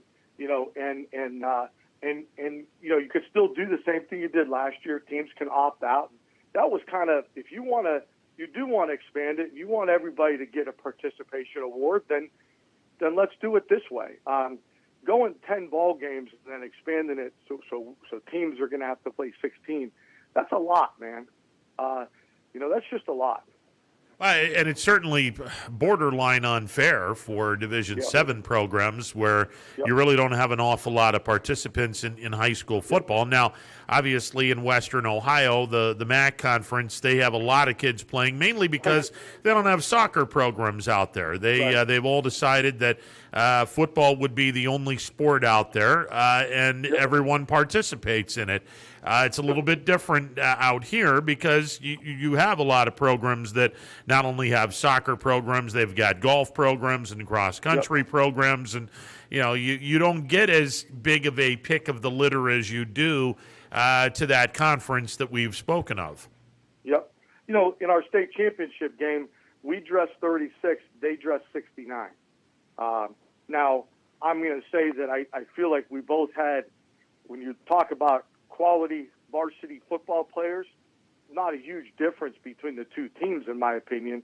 But the other things that come with 69 players, the practice time, the special teams kids that don't have to go both ways and play special teams, it's a big difference. And but that's who we are. That's who we've always been, and we're going to be fine.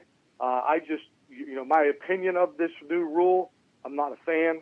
I thought 8 was perfect. When I played, only the top 2 got in.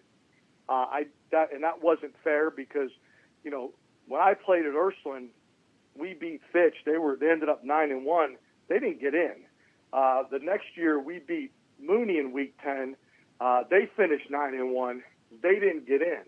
And to me that's not fair because they were playing challenging schedules in Steel Valley and everything else and still not getting in.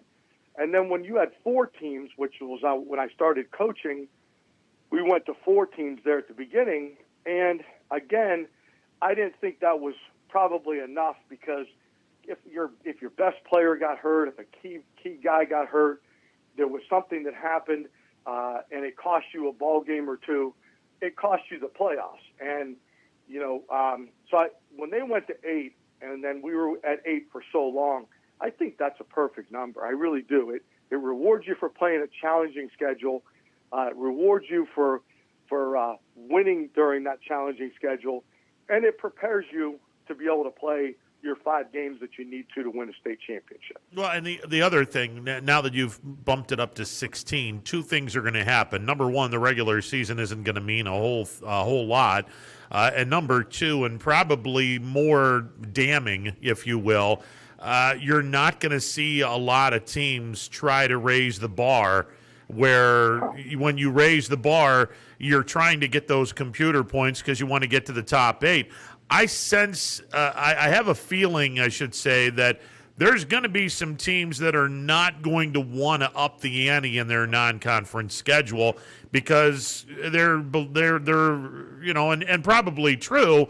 Hey, we don't necessarily need to up the ante now because we should be a top 16 team. Yeah, I think that's going to be a challenging thing for our AD, Al Greco, at JFK going forward. And that is, this year it wasn't a problem because we didn't know this when when our schedule was made. But going forward, I do think we're going to have a challenge getting teams that, heck, we don't get no one in Division 7 will play us to start with. And we're lucky if we can get D6 teams to play us. We're playing mostly D5s and 4s and a 3 in there. And so I think that's going to be a challenge for him going forward. That's why I'm really excited we're in this league because that gives us, a set amount of, those games are set in stone. But, I think going forward, it's going to be a challenge because, like you said, teams aren't going to want to step up and compete. Now, as far as we're concerned, I don't care if they had 20 teams make the playoffs. Our philosophy has always been, let's make week 1 through 10 as challenging as possible because that's what gets us prepared for weeks 11 through 15. And that was, the philosophy that Jeff Bagg had. That's the philosophy that I'm going to have. And that's who we are.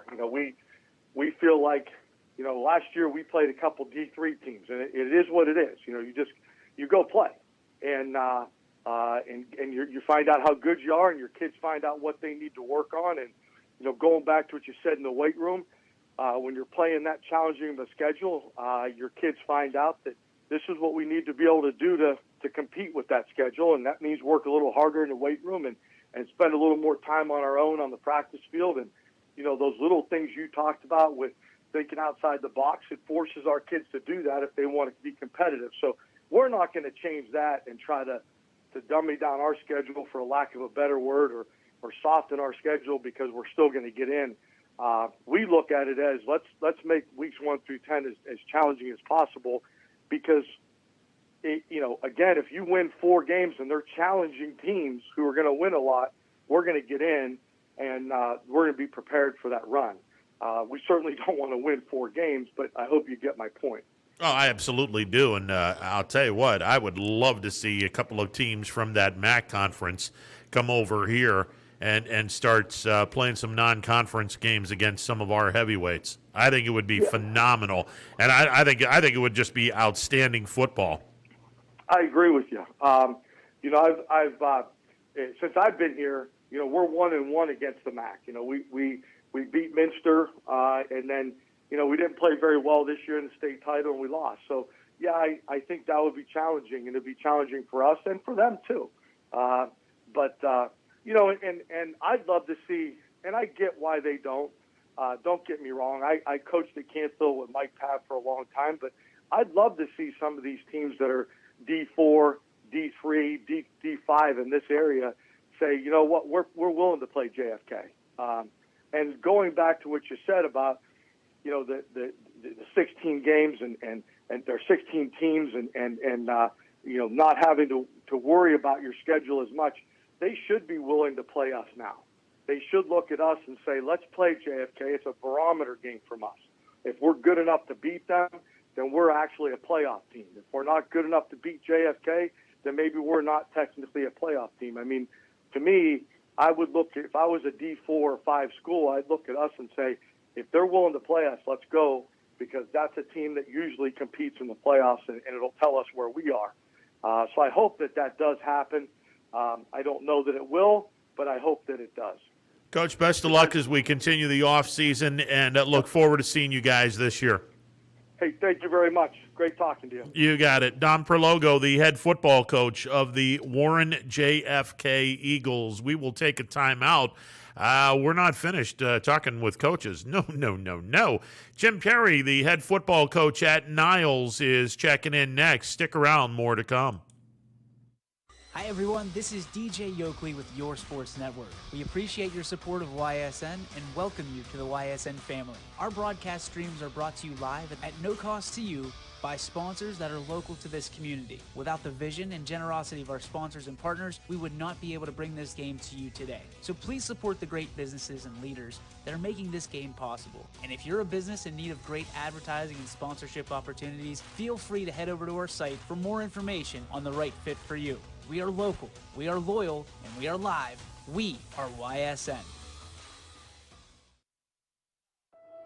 News doesn't stop after the sun goes down. Sometimes you just have to hustle to get it. At 21 News, no matter how far it is, no matter what it takes to get there, we're working to bring you the best stories and the freshest content at 11 p.m. with the context and clarity that makes it worth staying up for, no matter what time it is. 21 News at 11 with me, Erin Simonek, and Derek Steyer. 21 News at 11, news that's worth your time. WRS Wealth Advisors is the area's premier wealth and retirement specialist. With our combined 70 years experience and comprehensive wealth strategy, we assist our clients attain their goals. Call 330-965-0370 to learn more about our individual and corporate financial planning services, or visit WRSWealthAdvisors.com. Good luck, athletes. Every customer has a story, whether it's buying a car for the first time, helping them get approved, or finding the perfect car for their budget. I'm proud that people trust me with their story. I'm Tracy, and I'm ready to go the extra mile for you, only at Greenwood Chevrolet. Welcome back to this Tuesday edition of Running Point, presented by Greenwood Chevrolet on Mahoning Avenue in Austintown. Let's get back to the MP Vivo Heating and Air Conditioning Hotline. Joining me on the hotline, the head football coach of the Niles Red Dragons, Jim Perry. Coach, how are you today? Oh, doing absolutely fantastic. Thanks for having me on. Well, I thank you very much for allowing me to get you on today. Coach, obviously, knock on wood, we're finally seeing light at the end of the tunnel with COVID. How much are you looking forward to coaching the kids without a mask on, and when come August, watching people fill the stands in Niles to watch the kids play? Well, it's kind of, at this point, I think it feels like a dream a little bit. I mean, you're excited about the idea. Fingers crossed.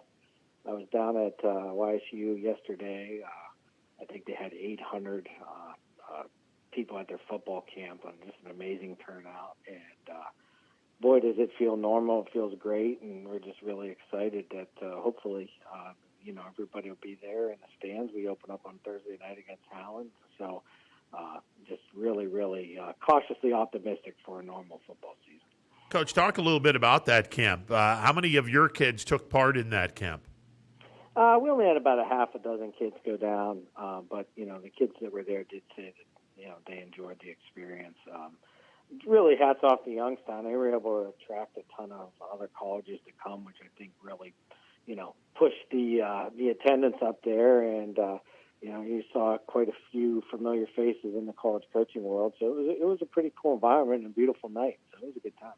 Well, no question. And obviously for the kids, it gives them an opportunity to show off their talent to some of the coaches, and in hopes of possibly getting some or all of their education paid for. Yeah, we've had some kids that have gone on the next level. I think we had 4 kids go this year.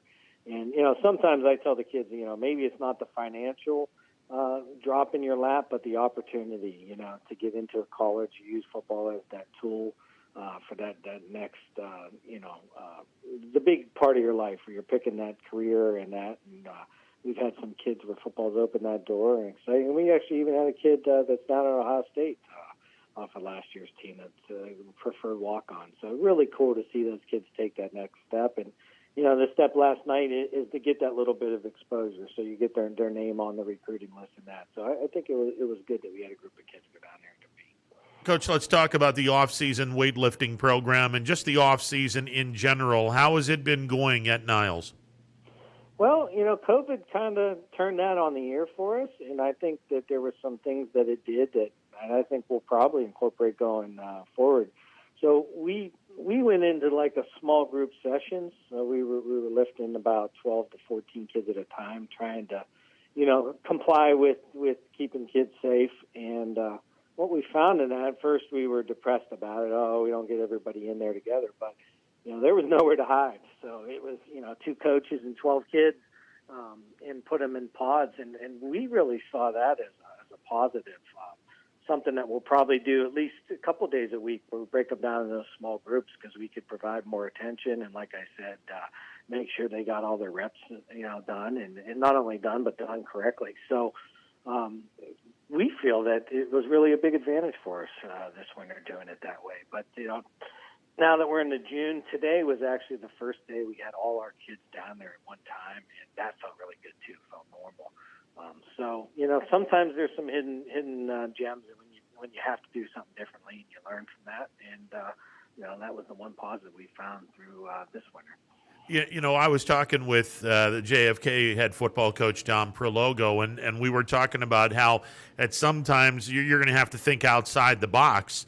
And in the COVID situation, a lot of coaches did think outside the box. And you bring up something that not many people are going to want to talk about, but there are going to be some positives in the dark world that was COVID. There's going to be some positives that coaches are going to bring out of that. There's no question that we've changed, and I think most programs are going to tell you change. And we want to be outside without a mask on. But even the way we practiced last year, where they had that whole idea that you wanted to keep everything in like short spurts, we found that to be productive. We had our kids' attention span better. And moved the practice pace along a lot faster. And again, when we go in and plan out our summer, I think that stuff's going to stay. So it wasn't all for. Believe me, it was a struggle. It was one of the tougher years I've ever been around in coaching. I think most people will agree to that. But I do think that there's some things that are going to stay with us for a long, long time. You bring up the practice sessions. I would think that you had an opportunity to see some of the practice sessions. You may not have the quantity of time, but you had far more quality. Right. Again, going back to that winter stuff, right? So instead of trying to get 24 kids through a drill, you're getting 6 kids through a drill.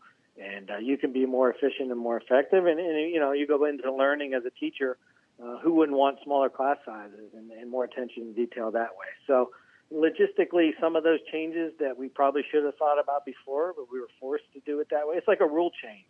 When it came that you couldn't just hit all day, well, how were you going to utilize that change? And how could you? Well, you learned that you could spend a lot more time on technique, and it's probably something you should have been doing a long time ago. So sometimes forced change is great, and some, as coaches, that's why oftentimes you'll change, people's assignments up so that they learn and you get a new look at it. And if you're not changing, you're probably going to get passed by pretty quickly. And, I go to our old friend, Coach Bourne, how can he still be doing it in his mid-80s?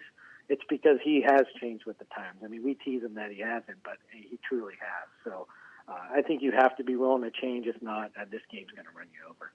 Jim Perry, the head football coach of the Niles Red Dragons, joining me on the MP Vivo Heating and Air Conditioning Hotline. It's interesting, the OHSAA saying two-a-days can start on August the 2nd, but, by the way, 18 days later or 17 days for some folks that are going to be opening up the season on Thursday the 19th. 17 or 18 days later, you're going to be playing your first game of the season. That really doesn't give a whole lot of time to play scrimmages, let alone have a lot of practice time before the season starts, Coach. It's crazy, and again, I'm sure we're going to learn from it as we go.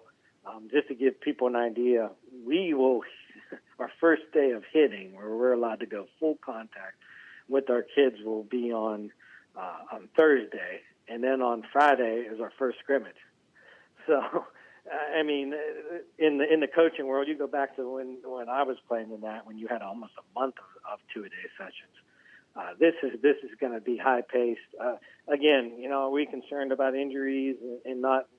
Yes, but maybe there's a silver lining here where, with less of some of that content, maybe it's better on your kids. Maybe we find out that we're fresher, But the rules are the same for everybody, so we're not going to pout about it. But it's definitely gonna challenge us a little bit. And again, we're gonna have to be creative on how we approach the beginning of the season, because it's gonna come fast for sure. From what I understand, and correct me if I'm wrong, the OHSAA is saying if you wanted to bring another school in for a group practice or dual practice, if you will, that would count as a scrimmage. Given the fact that, there's not going to be a whole lot of time between the start of two-a-days and the start of the first scrimmage, Wouldn't it make more sense for some of the smaller schools, especially, to, instead of playing a scrimmage, have another school come over and spend a couple of days with just group practice? Yeah, it could be. I mean, for our end of it, I always look at the scrimmages as you're so focused on yourself. I think we've scrimmaged with LeBray for years, so, probably 2 days before the scrimmage, I'll call them and say, all right, what are you guys going to run, just so we don't look stupid lining up. You're just so dialed in with what you need to do with your guys, especially when you're replacing some key positions, that it could be a good thing, and especially depending on your numbers. Our numbers are decent. We get pretty good looks in practice, but yeah, if you're a small school and you don't feel like, maybe you only have 5 linemen that really you feel confident are going to be playing, and then some of your other kids are really young, probably a big benefit to going through drill work with another team.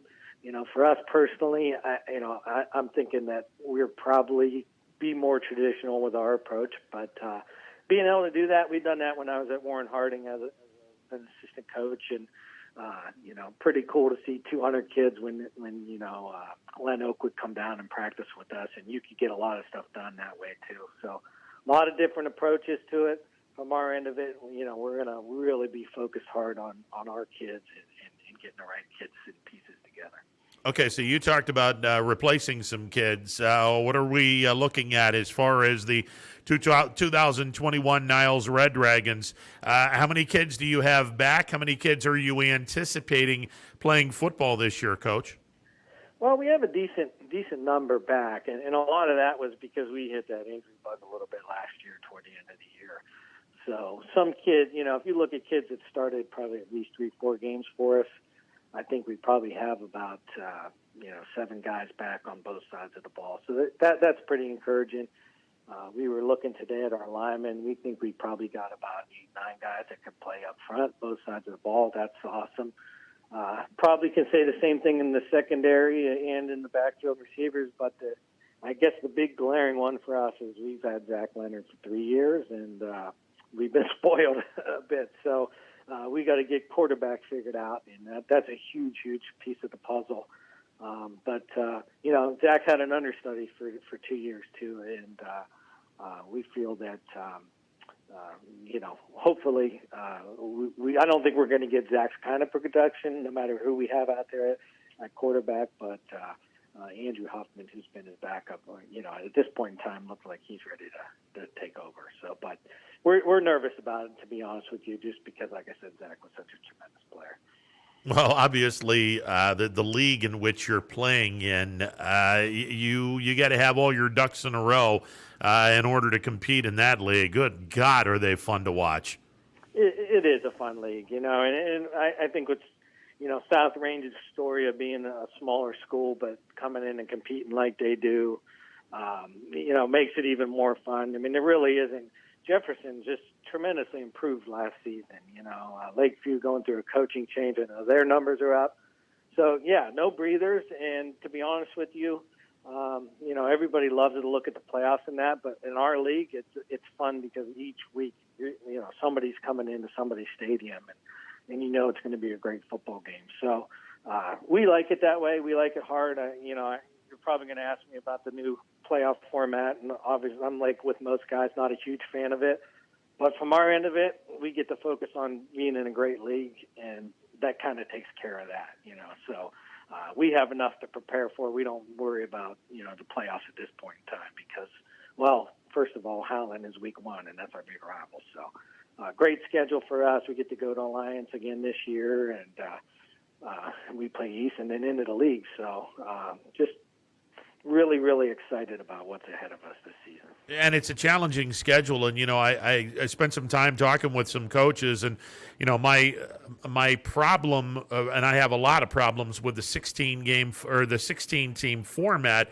One of the bigger problems is your regular season is now going to be the very real possibility of teams saying, you know what, we don't necessarily need to play up because I think we're going to be good enough to be in the top 16. So the urgency to schedule up isn't necessarily going to be there for some clubs. And I think that's going to be a big part of the downfall in terms of the playoff size. But one thing you don't have to worry about for anyone in the NEA, that conference is so deep and so rugged that you're not going to be playing down at all at any point in time during the course of the season, even with the 3 non-conference opponents, which you guys have some 3 really good non-conference opponents. There's not going to be a time period for anyone at Niles to say, oh, we have a breather this week. No, and so the philosophy, which I agree with what you're saying, like we can get into the playoffs, we just got to be in the 16.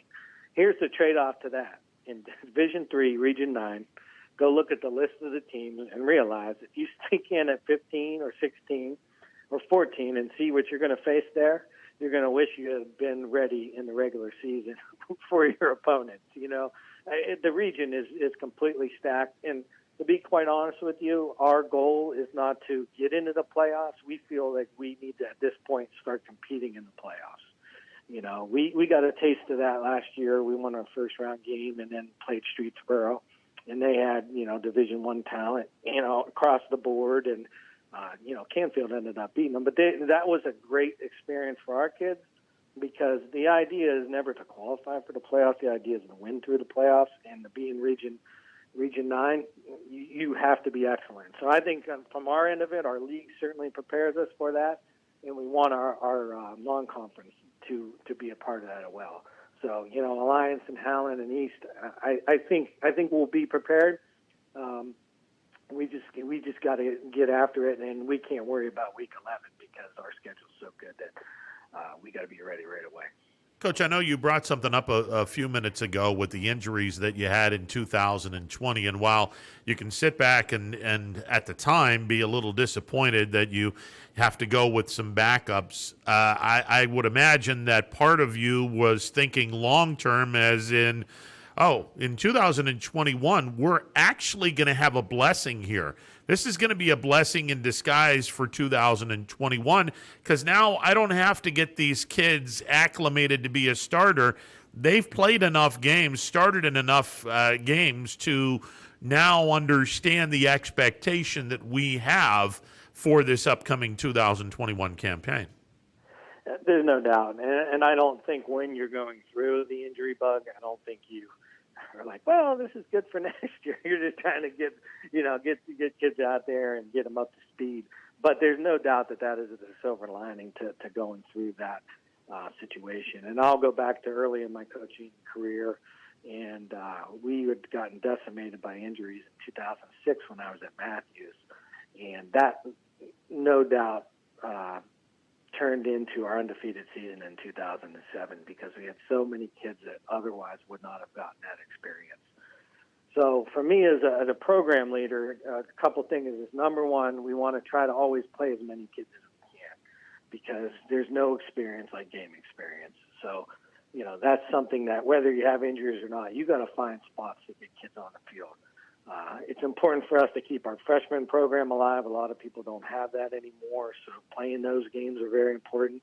And we take very serious our JV program. And, those kids, our kid that we think might be quarterback this year, he's played 2 years of JV football, and, he's watched film, and he's prepared that way. So, having all these levels of the program, and that game experience, that's all a part of it. But there's no doubt that those injuries, I think we'll reap some of the reward of some of the struggle going through that last year with those kids. So we have more kids with underlight experience is what I call it, and that's always a good thing. Well, I know that we bring out a couple of things from COVID, learned a couple of things that I'm sure the coaching staff is going to be using in the future. One thing I'm pretty positive you're not going to want to ever see ever again, unless, of course, it's Coach Kemp, because you got to put a mask on him because, it's obvious. But getting a mask on and trying to bark out instructions to your kids, good Lord, that's a chore in and of itself.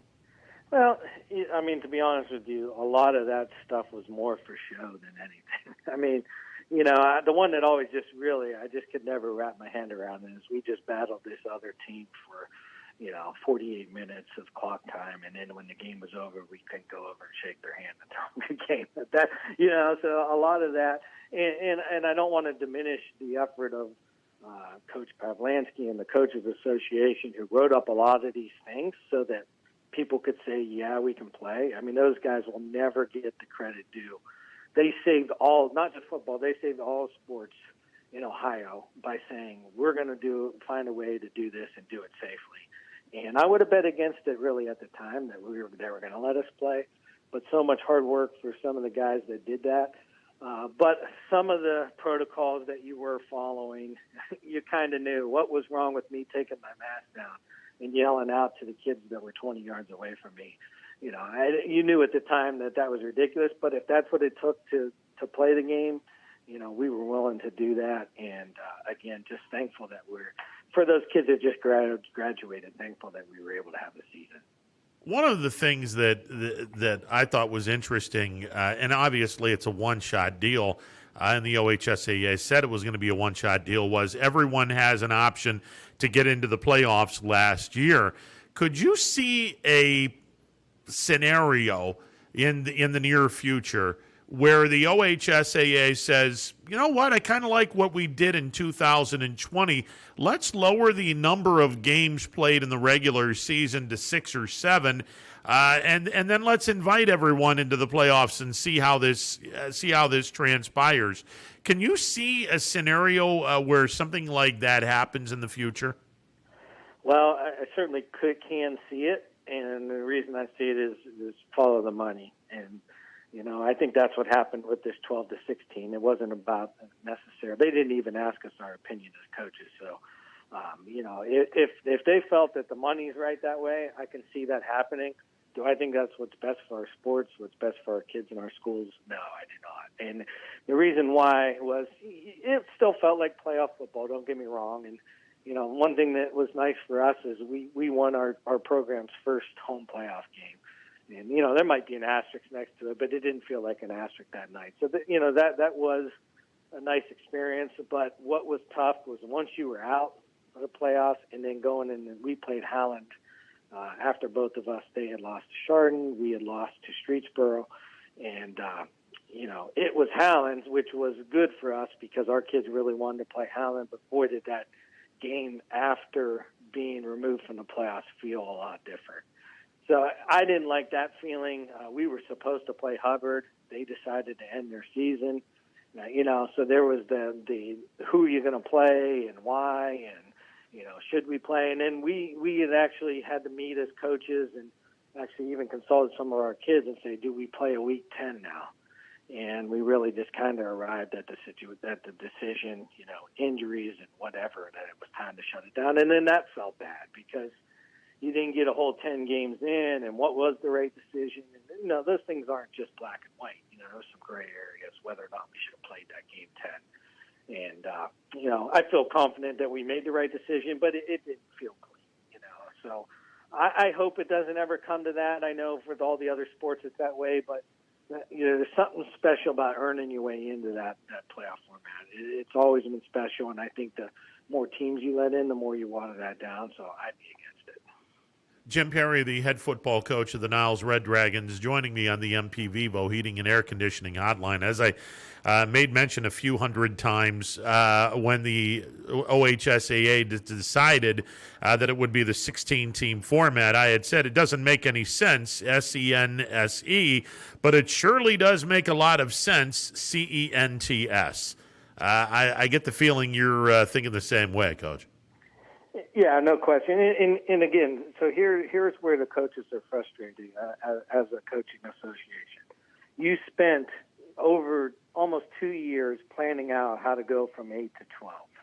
And some people didn't like that. I kind of do like the 12. There's some pros and cons to that. Let's put it that way. I think, allowing some of those teams, like we finished the 1 year, we finished 7-3. I think we were 10th in the region. That hurt a little bit. You win 7 games, you feel like maybe you should keep playing it. having to buy, maybe that's not a great thing. But the bottom line there is the Coaches Association, OHSAA, they worked for 2 years to develop that plan for 12. And then without consultation, you go from 12 to 16. Well, you just worked with us for 2 years to go to 12. Why are you going to 16 and not even asking us our opinion? That's what I really feel a lot of I know they just did a poll. It said something along the lines of 70% of the coaches polled are against the move to 16. So why did you do that without consulting the group that you worked so hard with to do it the first time? I think we all know the answer to that. I think it was financially driven, and there's no other. I don't know how else you could say it wasn't, because if not, they would have consulted the Coaches Association. That didn't happen. So, yeah, very frustrated from that end of it. Coach, I look forward to a season with no masks. I look forward to a season filled with fans. And I look forward to a really, really fun year of football at Niles. Thanks a lot for calling in, and good luck this year. Thanks, Ron. Appreciate it. And, again, thank you. What you guys do, the coverage you guys provide to our area athletes. At times we feel like we're NFL programs or college programs. I mean, football in this area is special, but it wouldn't be near as special without the coverage and media you guys provide. So keep up the good work. Hey, try to keep Coach Kemp under control, okay? Certain things are out of your control. That's one of them. Yeah, that's damn near impossible to do. I will promise you that, but you can at least try. We'll give it our best. All right, Coach. Always a pleasure, sir. Yep. Take care. There he goes, Jim Perry, the head football coach of the Niles Red Dragons. Looking forward to a really fun year with Niles Red Dragons football. And he didn't mince any words and didn't pull any punches. There's a lot of folks in the Coaches Association that are pissed off at the OHSAA because they worked with the OHSAA for a couple of years trying to get the 12-team playoff together, and then they feel like they got railroaded. They feel like without any consultation, the OHSAA made the decision to go to 16.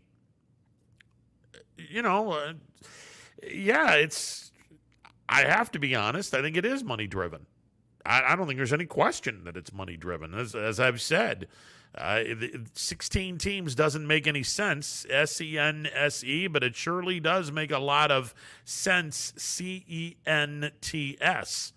And I think at the end of the day, if you follow the money, that's where the top 16 format came from the OHSAA. I mean, I'm not saying it's a bad thing.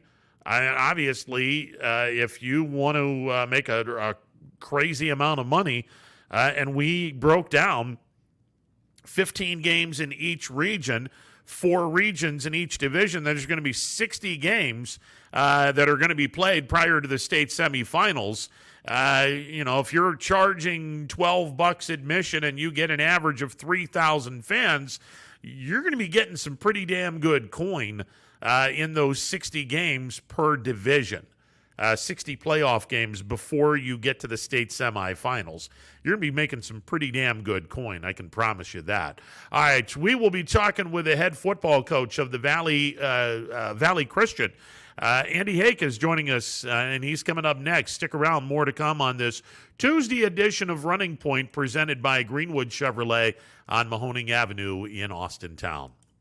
Ah, the details. Baird Brothers Fine Hardwoods is one fine ride. Perfect cornering, superb handling, sporty and stylish, power to spare, plus awesome mileage. Yeah, jaw-droppingly beautiful lines and well appointed with luxurious trim.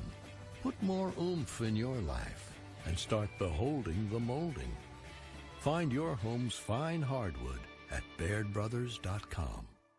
Planning a project around your home or rental property? Trust the electrical service to the local experts with 62 years of serving the Mahoning Valley. Joe Dickey Electric is your local go-to source for responsive, reliable residential electrical work. From everyday maintenance and repairs to new installations, electrical upgrades, and safety inspections, no job is too big or too small. Call Joe Dickey Electric today, 800-549-3976, or visit DickeyElectric.com.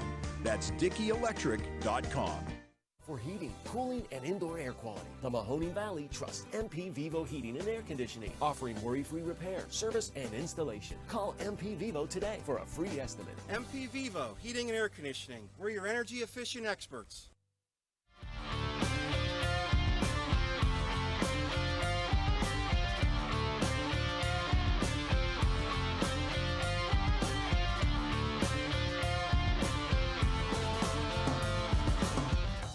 If you're looking for a new Ford vehicle, why shop anywhere else but Tri-State Ford? Choose from our great selection of new Ford models. Plus, we've got you covered with our exclusive Tri-State Ford Advantage. It includes a 10-year, 200,000-mile warranty with your new Ford. Come see why so many customers from the Tri-State area buy their new Ford at Tri-State Ford. Customer focus, community driven. Tri-State Ford East Liverpool or visit tristateford.net.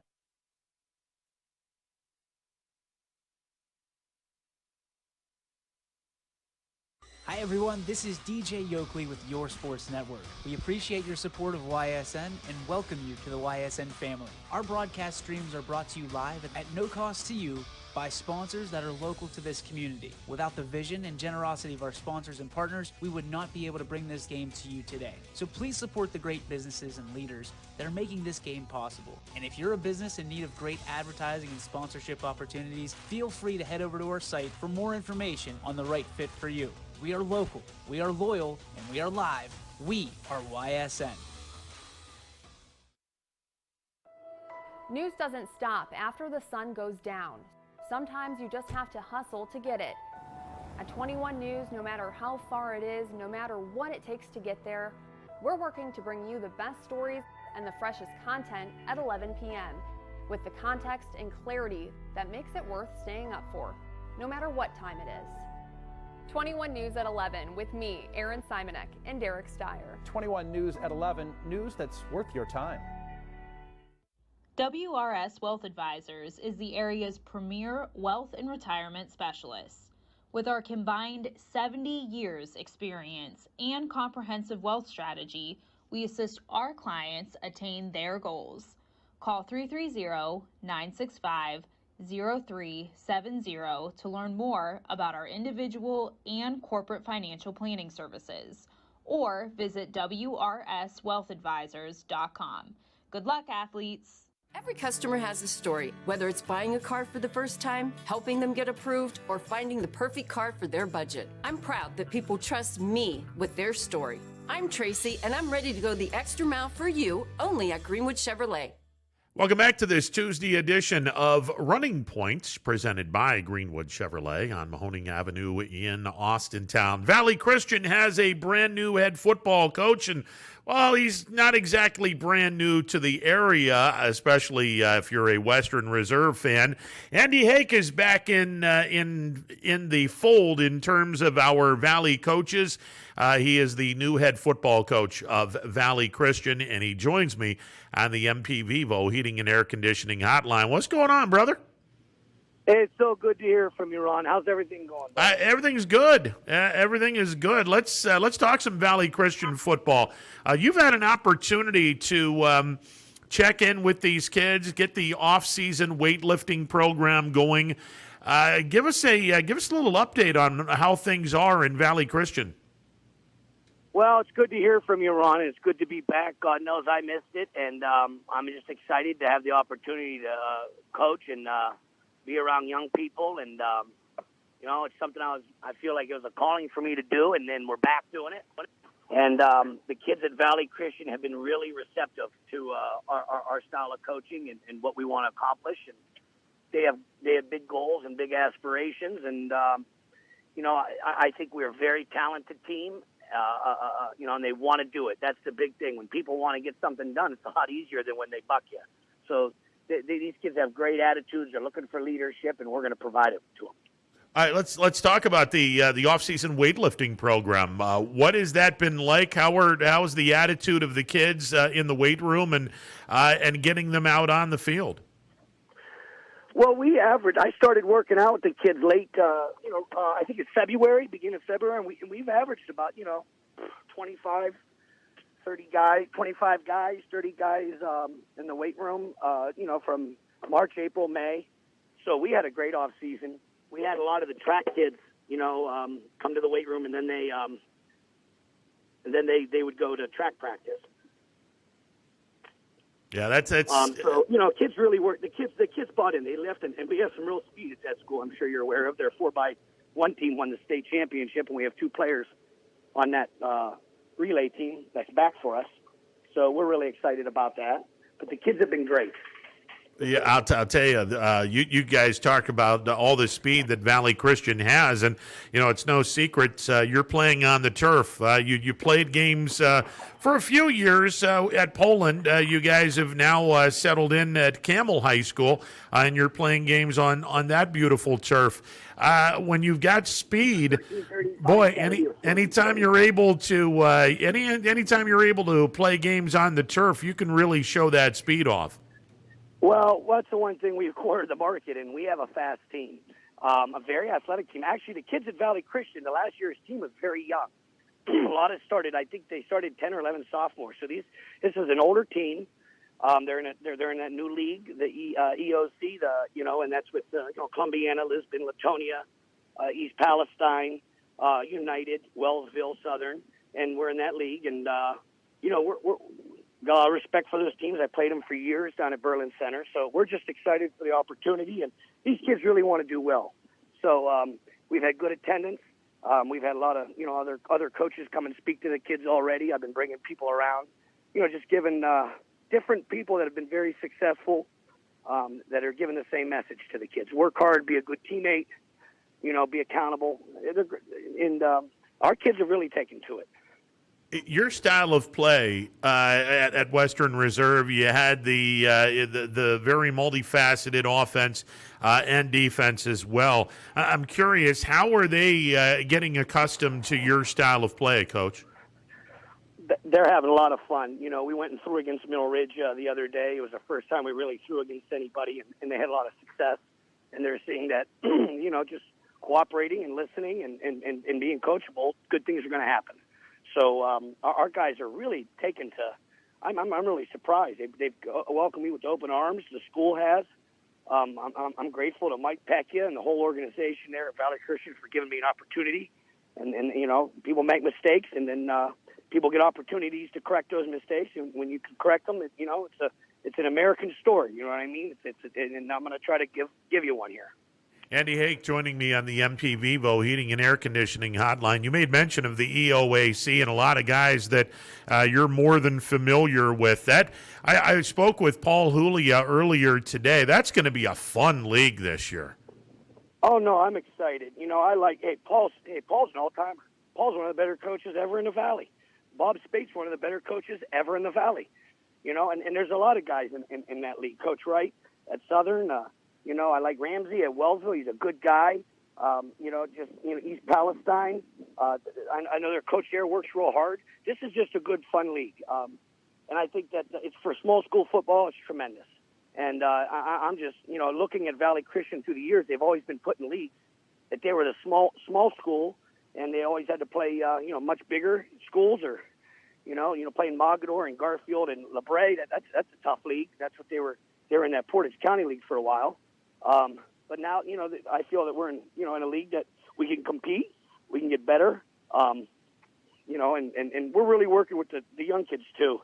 I think we're going to have a couple really good young classes, in the school. So it's just, this is going to be a process, but at the same time, I'm not waiting. So you know what, we're going to push these kids immediately, and they're responding great.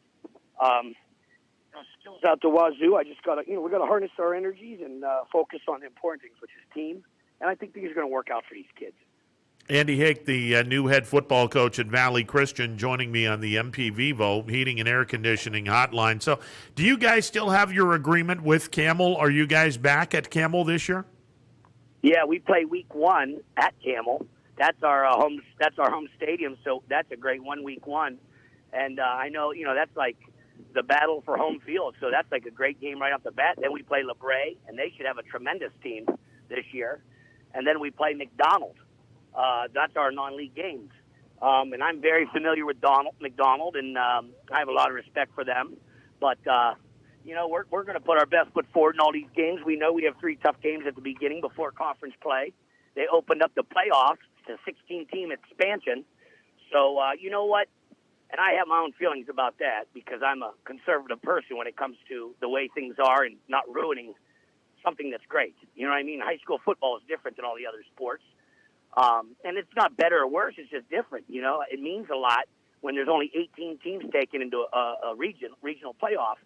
And I just think, you water it down to a certain point where Friday nights, they matter. Everyone matters. But, if everybody's getting allowed to come into the playoffs or half the teams in the region, it takes a little of the edge off every Friday night. And I don't like that. I like having I thought it was awesome. Hey, man, every game is important. Every game matters. And with taking all those teams in the playoffs, sometimes it's not that it doesn't matter. It's just it's not as big as a deal, I guess. I don't want to say not as exciting or not as big deal, but it's a little different, a little watered down. You know what I mean? And I think a lot of the coaches feel like that because 70% of the coaches in the state of Ohio voted to open it up to only 12 teams. Yeah, but the OHSAA kept it at 16. I agree with what you're saying. The other problem that I have with this, and I'm so glad that you guys aren't going to fall into that trap, but there are going to be some teams that are going to have the mindset of, we don't necessarily have to play a challenging schedule anymore. We can just get our job done and then get into the field of 16. Now, how many of those teams are going to do that? I don't know. I mean, we'll find out during the course of the 2021 and 2022 season. We'll find out how many teams kind of shied away from scheduling up. I'm glad that Valley isn't one of those teams. Not only do you have a really good conference in the EOAC this year, a balanced conference at that, your non-conference schedule of Campbell, LeBray, and McDonald, you've put together a challenging schedule, Coach. Well, you know what? I'll tell you what. When I was at reserve, and, at Rain and East and at Mineral Ridge, we always felt scheduling games, you had to schedule tough games. And you looked at it like this. If you're playing 7 teams in an 8-league team, you play 7 games, and then the first 3 are non-league. We would say schedule 3 teams that are tough. And if you win 2 of the 3, you're allowed to lose a league game. You go 8-2 and you get in the playoffs. That was always our formula when I was at reserve. Also, hey, we're going to play tough teams. Correlating with our size. You know what I mean. But I think you're 100% right when you say that some teams aren't going to challenge themselves as much, and that kind of takes away from the mystique of the playoffs in football. You know what I mean? It was hey, only 8 teams are in every region, which means that's a playoff where you're not welcome. You're not welcome. Even entering week 1, you better be ready to go because you're playing a tough team. I'm not saying it's not like that now, but you said it. People can water themselves down a little bit and take breaks. And I always felt that challenge your kids, take on the challenge, and make summer count, and get these guys out there, the kids out there, and give them a sense of heroic belonging and play people for crying out loud.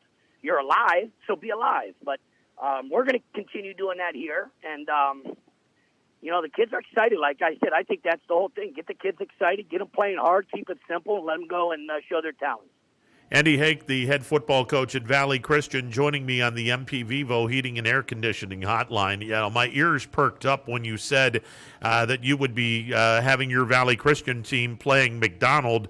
I know that when you were coaching over at Western Reserve and McDonald was must-see football every Friday night, whether the games were played at Berlin Center or up in McDonald. It was must-see football, and really fun to see that you'll be going at it again with Coach Williams. Well, I have nothing but respect for him. He's another guy. He's an all-timer in this area. He's made his bones a long time ago, and he has respect from everybody in the area. And you know what? McDonald, when you look at the history of this valley and area, McDonald has some of the best small school football history ever in this area. So you know what? Making them a rival to you, I felt from being from Mineral Ridge and then coaching at Western Reserve, that's an honor to make them your rivalry because they're one of the better teams historically in the area for small school football. So I have nothing but respect for McDonald, but I love playing them. And, it's fun games. I bet Ohio State loves playing Michigan. You know what I mean? So that's what it is. And I'm excited for our kids, but at the same time, we got a lot of work to do, and the kids are up for it, and that's the important thing. And again, I'm just blessed to have the opportunity to do this again. I know you made mention a few moments ago that the cupboard ain't bare at Valley Christian. You had a lot of kids, a very young team in 2020. They're a year older. Is this a senior and junior class laden program, Andy, or do you got a lot of sophomores and freshmen as well? I think it's a great mix. You know what? We're a small school. We have to utilize all of our players. I think we did a great job. That's one of the things. I'm not some genius. I'm not some mastermind. I just think, what's your strengths and weaknesses? Well, I think our strengths, our staff was always getting kids to come out and play like wild animals and make it very important for the kids in the town. And we're going to represent Youngstown. We're going to represent the area, and we're going to play our butts off. And our kids are going to have the same heroic sense of belonging that all the teams I coached. And that's just how I feel, and that's how we're approaching it. And again, when you're out of something that you love, you're just happy to be back in it. And I just feel very blessed to be back in it, to get another opportunity. I hope all the coaches and all the players this season, I hope them great health and the best of luck to them. It's going to be good to see old friends again. It's going to be good to hear from the media again, like you. You're a friend, Ron, and it's great to hear from you. So I'm just blessed again, and it's great to be an American, you know what I mean? Hey, I got to ask, what's the turnout going to be like? Somewhere around 40 or north of 40 for your team, Coach? I think they ended with 20-some last year. We have more than that at our practices, you know what I mean? And, it's June right now, and we're gathering the boys up, and they're being pretty consistent, especially the older guys with being there. But I don't want to burn kids out in June for a full season, and I think that we have the ability to play for a while. So you know what? We're going to approach this thing for a marathon, not a sprint. And like I said, you got to get your kids to buy in. Our kids are buying in, and I think that's the whole thing. And again, I wish the best of luck to everybody in the area. Even McDonald until week 3, right? Even McDonald until week 3, and then I hope they win the rest of them. You know what I mean? Yeah. But we've been throwing. We threw against Middle Ridge. I'm friends with Brian Shaner, and we it was just great being out there the other day. They got new turf, and boy, you ought to see Middle Ridge's turf. It's really something. It's probably one of the best-looking turf fields in this area. I'm not kidding you. It's really something. Yeah, I can't wait to go over there. I know my alma mater down in Leetonia just got turf, and they're putting it in. And I know. Do you guys go there, or do they come to you this year? The McDonald? No, Leetonia. Oh, Leetonia. I believe we go down to Leetonia. Yeah, and my friend just became the athletic director there. Yeah, Martig. Yeah, he did. He was the athletic director for Western Reserve when I was there, and I thought he did I never met a guy like him. Him and Marco Marinucci, the guy at Boardman. Those are the best two I ever been around. I mean, those are the best two guys I've ever been around. Marco and Jeff Martig. They went all in for the kids and all in for the programs, and I'm just happy for Jeff. He's a heck of a guy, and he kind of got a raw deal at Western Reserve. Things didn't work out, but that's life, and he bounced back. Tough people last, and that's it. Tough times don't. And Jeff's awesome, but he's going to do a great job for Leetonia. Hopefully, Crestview's on the road so I can check out you guys playing Leetonia down in the new turf at Leetonia as well. So, it'll be fun. I was talking with Coach Julia, and you go through that league, everyone with the exception of United, Lisbon, and Columbiana have turf. So the majority of teams in the EOAC are going to have turf. Isn't it something, these the amount of turf that has been put into all these schools and some of the small schools? It's a fiscally, it's a tough conversation because, you have to put it in and you have to replace it. But good for these schools recognizing the importance of not football, but just sports, when it comes to, getting people involved, getting the community involved. And I always said this, the English class and math class is more important than sports. But no one's ever going to pay to watch you take a test. And it's always thought, like, and it's the truth. I didn't make the rules. You just got to understand the game. And no one's ever going to pay you to watch you take a math test. But the whole town will rally and get levies passed when you have a great football season, or you have a great basketball team, or a great volleyball team, or it's just, there's nothing like sports in a small town to unite people, to get them on the same page. And hats off to all these schools for getting all this turf. God knows that Valley Christian's going to thank them. Well, and here's the other thing. It doesn't take a lot of math classes to figure out you're going to be saving money, maybe not on the front end, but on the back end, because of all the time and expense and mowing and seeding and watering and lining the field. All that stuff is gone now. You're right on. You're hitting it exactly. How about this? How about gym classes can go out there? How about baseball and softball when it's really, when it's springtime and it's snow on the ground still, and you could practice on the turf. Different events in the community, you can go right on the turf. The band. I just think having turf, it just heightens the sense of, school spirit, community engagement, involvement. I know that sounds crazy, but I was just at the Mineral Ridge Festival the other day, and Mineral Ridge was selling all these shirts that said "Our Turf, Our Team." You know what I mean? And they're just kind of proud of having turf, and it's an interesting situation. I look forward to seeing your guys' team on turf. Lightning on the turf is going to be an awful lot of fun to see, Coach. I like that. Maybe I'll call that our offense. Lightning on turf, and then our defense we can call violent sanity. There you go. All right. I will not even ask for any residual if you make money off of it. No. Well, I'll go 50-50 if you run. God knows I'm not. But, hey, listen, I'm going to tell you something. I really appreciate being on and what you do, and it's just great being back. And, you guys had a season without me last year. I was disappointed. So, here we are, and I'm just so happy to be back. And God knows I'm going to give our best effort here. And Valley Christian is going to be relevant now. I'm just looking forward to the coaches' interviews during the course of the week, just to hear what you're going to have to say on a weekly basis. Well, leopards don't change their spots. I love my country. I believe in my God, and I'm going to. Hey, it's very simple. Our whole philosophy at Valley Christian. It's GF, God, family, grades, and football, and it's a very simple philosophy. GF, God, family, grades, football. Keep it all in perspective, and everything's going to work out. Coach, always a pleasure talking with you. Look forward to seeing you this year. Hey, God bless you, Ron, and it's great to be back. And, again, good luck to all the coaches and all the teams this year. I appreciate your time, brother.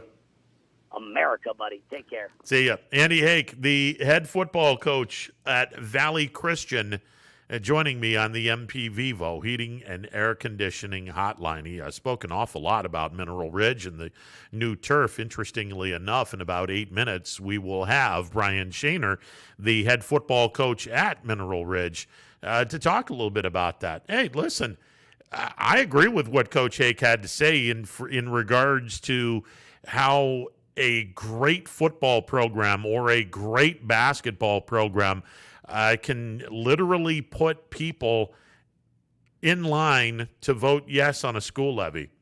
I remember at the height of our really good run of winning Tri-County League championships at Leetonia, and I think it was in 1980, when the Bears first became a really good program. It was the fall of 79.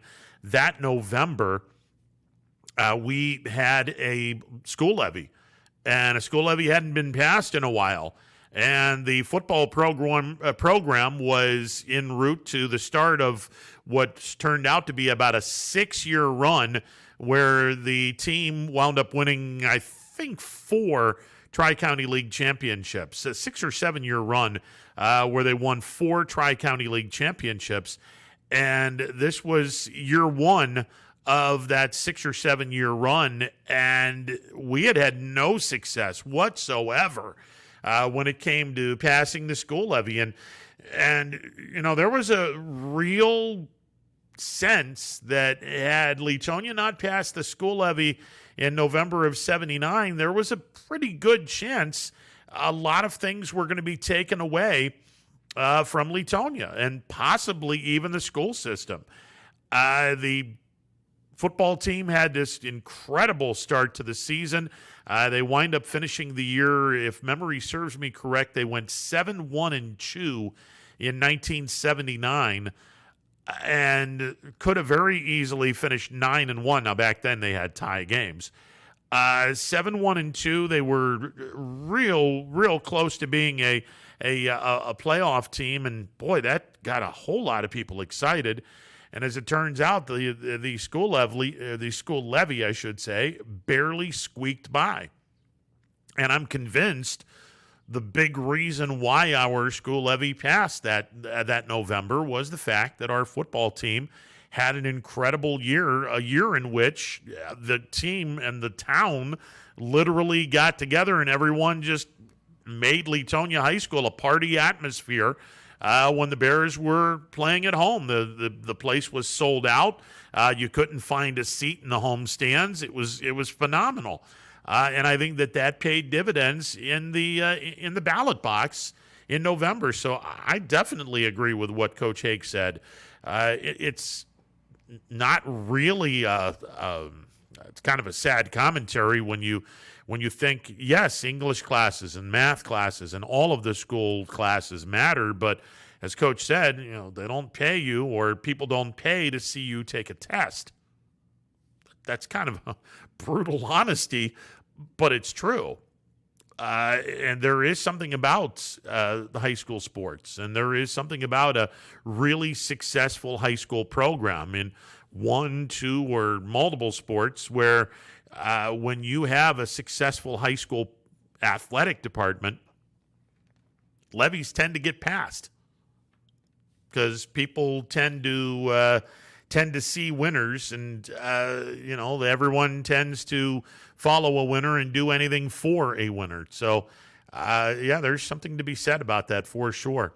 All right, Brian Shaner, the head coach at Mineral Ridge, is coming up next. Stick around. It is a Tuesday edition of Running Point on ysnlive.com. At Greenwood Chevrolet, we go the extra mile for you. By finding you the right vehicle at the right price. And by being with you for every mile of your journey. Visit greenwoodchevrolet.com and tell us how we can go the extra mile for you.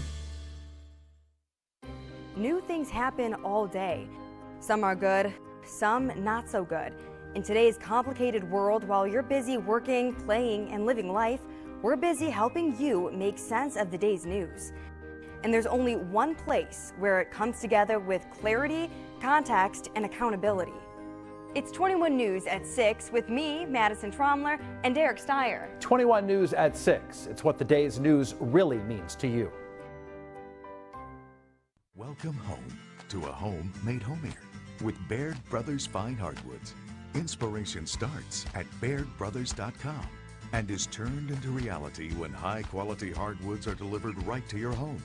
Baird Brothers has the latest design trends: shiplap and skinny lap interior siding, antique oak rustic flooring, and, well, you'll find them all at BairdBrothers.com.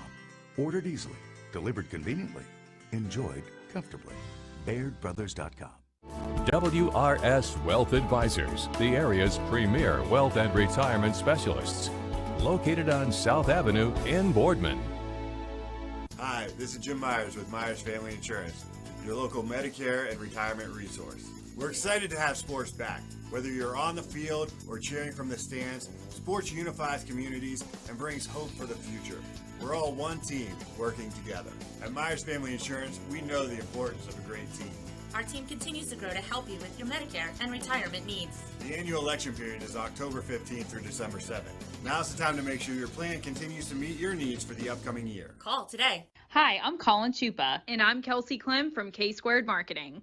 Our boutique marketing firm specializes in media planning and buying, public relations, event marketing strategies, and strategic sponsorships. We can integrate our services with your existing game plan, or we can be your entire marketing team. Your goals, our game plan. Let's win together. Call K-Squared Marketing at 330-623-2730 or visit ksquared.marketing to learn more. At Hubbard Chevrolet, Hubbard can help you get the financing you need regardless of your situation.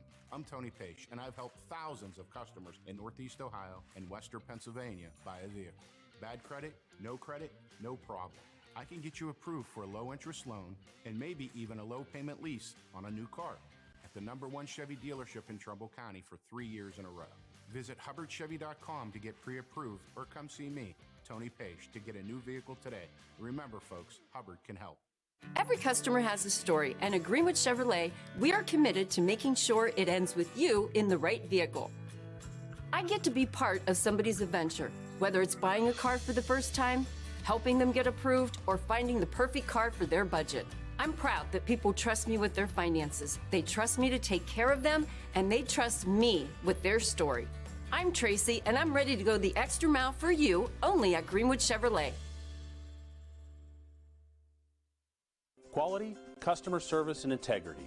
Those are the 4 words that have driven our success since 1957 at Joe Dickey Electric.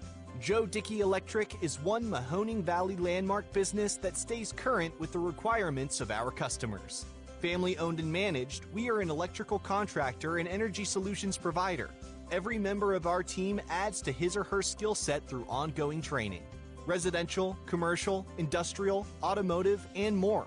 We keep ahead of the needs of our customers with a fleet of more than 50 vehicles and 24/7 emergency service, so you're never left in the dark. Jimmy Sutton here, Director of Isle, Purple Cat, and Golden String. We are happy to support YSN and 2 of my favorite people, Scotty Mincher and Super Dave O'Malley. We are an agency that provides services for adults with disabilities. We infuse humor, passion, and joy into their lives. If you know of any folks with disabilities that need our assistance, please contact us.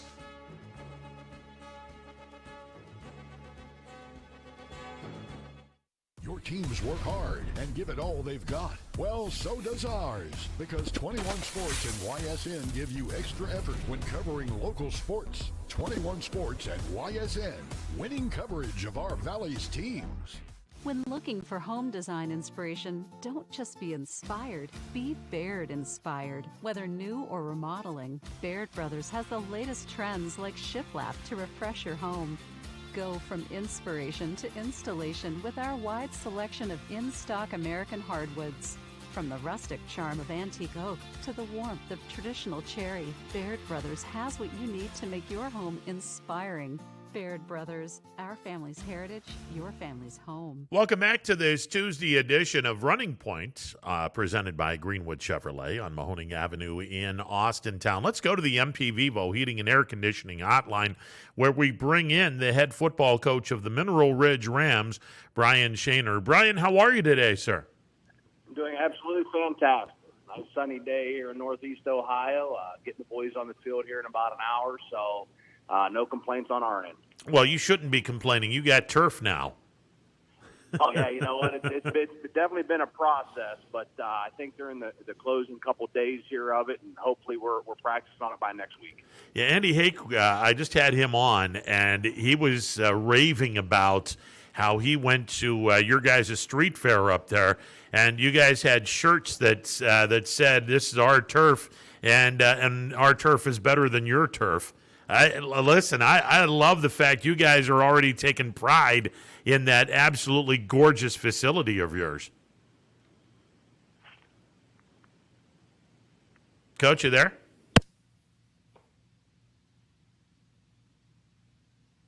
Coach? All right, so let's see if we can get him back on here. Hopefully we will be able to. Let's take a timeout. See if we can get some get the phone line back on with the head coach of the Mineral Ridge Rams, Brian Shaner. Take a timeout. See if we can make a connection with the coach. Stick around. Every customer has a story, and at Greenwood Chevrolet, we are committed to making sure it ends with you in the right vehicle. I get to be part of somebody's adventure, whether it's buying a car for the first time, helping them get approved, or finding the perfect car for their budget. I'm proud that people trust me with their finances. They trust me to take care of them, and they trust me with their story. I'm Tracy, and I'm ready to go the extra mile for you, only at Greenwood Chevrolet. Quality, customer service, and integrity. Those are the 4 words that have driven our success since 1957 at Joe Dickey Electric. All right, let's see if we can do this again. Coach Shin, are you there? Yep, gotcha. Okay, fantastic. All right, so this off-season with the new turf you guys have had, is that getting everyone all geeked up and they're showing some enthusiasm, extra enthusiasm in the weight room? You know what, it has. Again, it's been a long process, so everyone's kind of just sitting back hoping that it's going to get done soon. The community support we've had through this whole project and everything has been tremendous. And, yes, our boys are ready to go. Every day they ask, are we getting on it? And, it is very, very sharp. It looks ready. And, again, like I said, hopefully we're on it by next week. And, our kids are ready to get on it and keep working hard. It's amazing to me, about 10 years ago, you could count on one hand the amount of teams that have the turf. Now, the majority of schools in the Mahoning Valley have the turf. It's amazing what common sense is going to do for a lot of coaches and a lot of administrations, knowing the amount of money that you're saving long-term by putting turf in.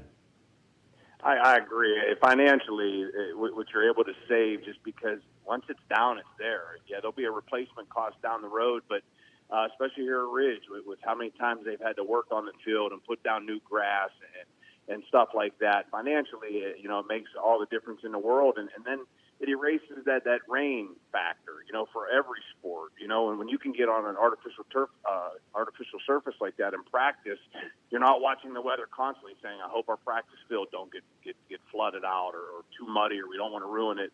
So it does. It makes all the sense in the world.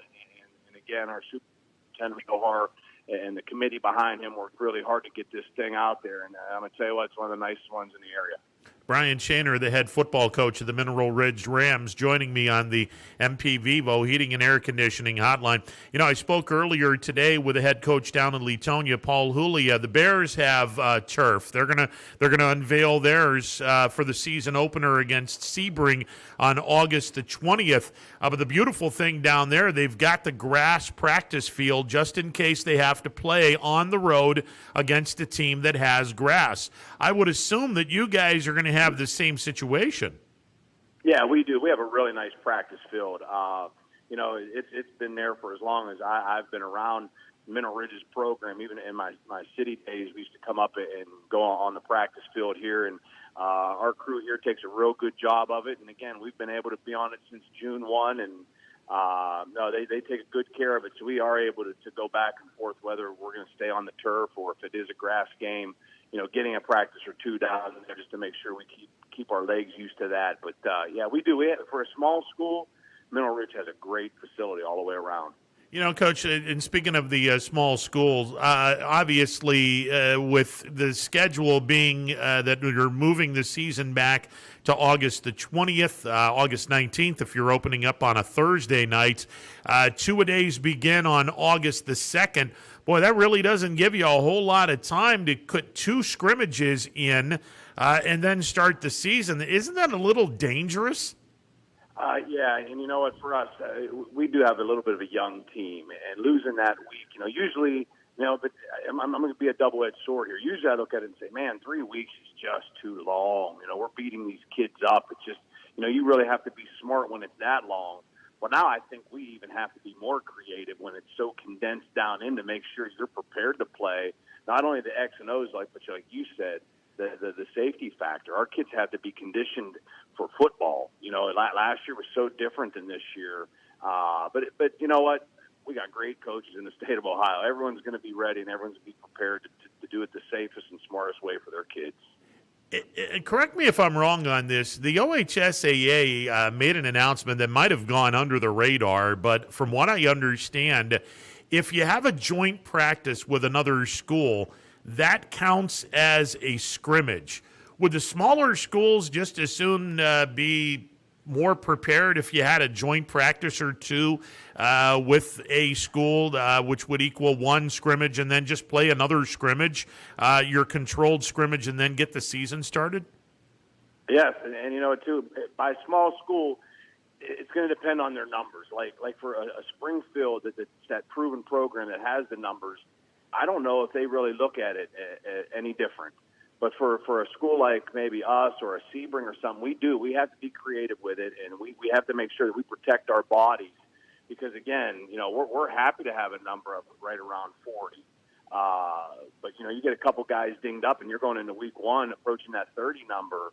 You know, it's not a good number to have out there, especially you get a 95-degree day, a first game against a big team like PV with the big bodies they have. You know, so we're going to have to be creative and very smart in your scrimmages. And like you said, it's so condensed in a 2-week period.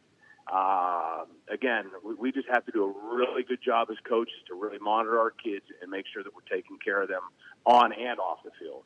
You know, one of the hot topics this offseason has obviously been the controversial stance that the OHSAA has made, given the fact that you now have 16 teams in the playoffs instead of 8. From what I understand, there was an agreement in place from the Coaches Association and the OHSAA. You guys had been working on it for a few years, that you would bump it from 8 to 12. The OHSAA just decided, hey, let's just bump it from 8 to 16 so everyone would play in week number 11.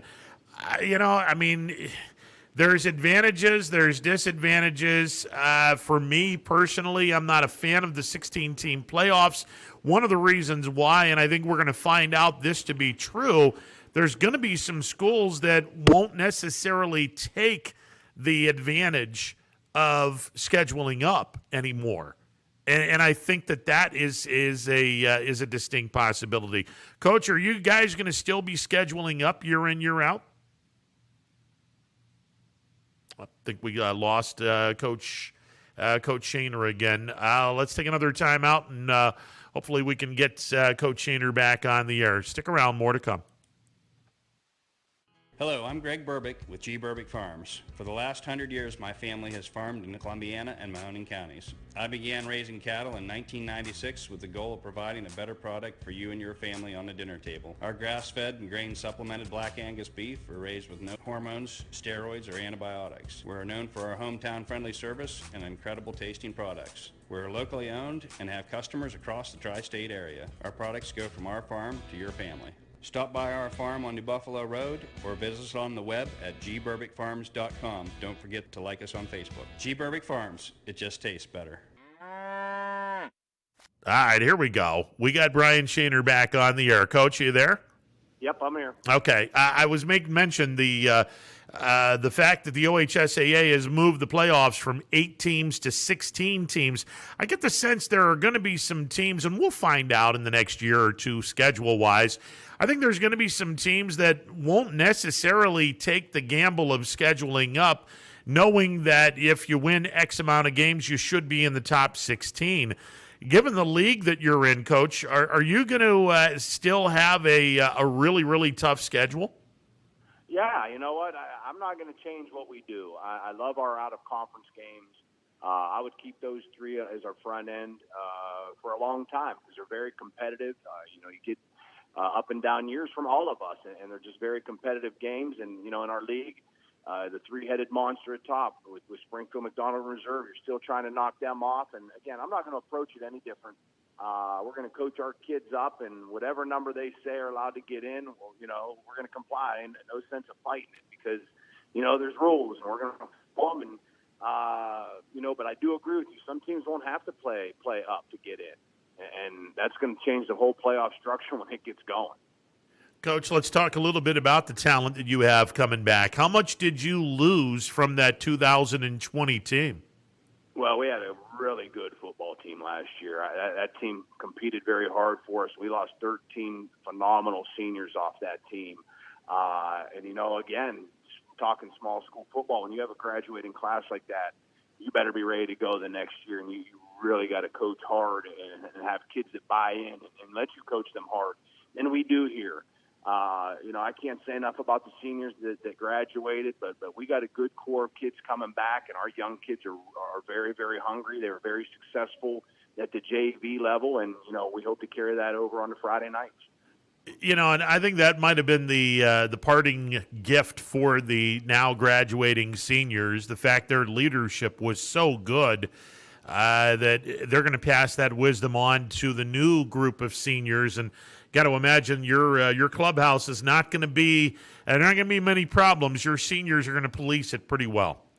Yeah, they're doing a really good job. I mean, we have a handful of seniors this year, but they're all leaders. They all do a great job in the locker room, on the field, patrolling our guys. And, like you said, the groundwork's laid now. Our kids know what to expect from us, and I would expect nothing but hard-nosed football and just a good group of kids every time you're going to see Mineral Ridge play. I had an opportunity to speak with Jim Perry from Niles, and he had said, even though COVID was just a horrendous situation for everyone involved, there was a couple of bright spots in different now ways of coaching, philosophies of coaching that can be incorporated, the smaller practices, smaller groups of people. Are you going to be doing some things that you had to incorporate because of COVID? Are you going to hang on to some of those things, Coach? We did. We kept our small groups going through a lot of the off season because that was kind of the protocol, and we carried that right here into June. And it really helped us get to know our players more on a one-on-one basis. And it does. We have small groups anyway. But when they did it last year in that phase one, where we were only allowed that 8 to 10 people together, it did let us get to know our kids a little bit better. And, our young kids need to know the varsity coaches on that kind of level. And, it did help us. And, we even took it a step further. In my varsity staff, we made sure we coached the majority of the JV games just so they were used to being coached by us, because we knew our graduating class that was leaving us. They had to be used to our style of coaching. Is that something that you're going to incorporate as well? Yeah, I'm going to keep doing it. I love doing it. Our young kids need to be coached. Our offense needs to be coached by me. Our quarterbacks need to hear the lingo live from the sideline from me. And there will always be an instance where I can't, or maybe my defensive coordinator can't, but we always set it up like that, even on the road. We get on the bus and travel with them because it has to be important. Our Saturday JV games are very important to the future of our program. Brian Shaner, the head football coach of the Mineral Ridge Rams, joining me on the MP Vivo Heating and Air Conditioning hotline. We made mention of your guys' new turf, and boy, that's something that the entire town has gathered around. You get the sense come the fall when you get all the people back to watch Mineral Ridge Rams football, everyone's going to essentially not only love the football team, but take great pride in that beautiful turf that you guys are laying down. Absolutely. We have great support here. Our community backs us. It's a great venue here for a small school. We got a great facility, and I can't wait. I can't wait for week one to open this place up and see fans back in the stands and let them really appreciate the hard work that went into getting this field put down and see the final product with our young men out there playing on it. Hey, I got to ask, your non-conference schedule, what are we looking at this year? We have PV coming to us week 1. Week 2, we go down to Lisbon. And week 3, we have Newton Falls coming here. Yeah, that's not too shabby. Pymatuning Valley, for those wondering what PV stands for, solid program last year. Be a great test. You guys go into Lisbon, and that's a grass field, so you'll certainly be working during that week on grass to get ready for Lisbon. And I'm looking at the MVAC Scarlet tier. There's not a lot of programs that have turf in your league. No, there aren't. And it's us and McDonald, and and that's okay. Again, we're blessed having a great practice field. So when we need to get on the grass, we're going to get on it. The thing I like about it, again, and I stated earlier, I'm not going to worry about the weather or the rain like we normally have to. Because with the turf, you don't worry about tearing that practice field up where it gets dangerous.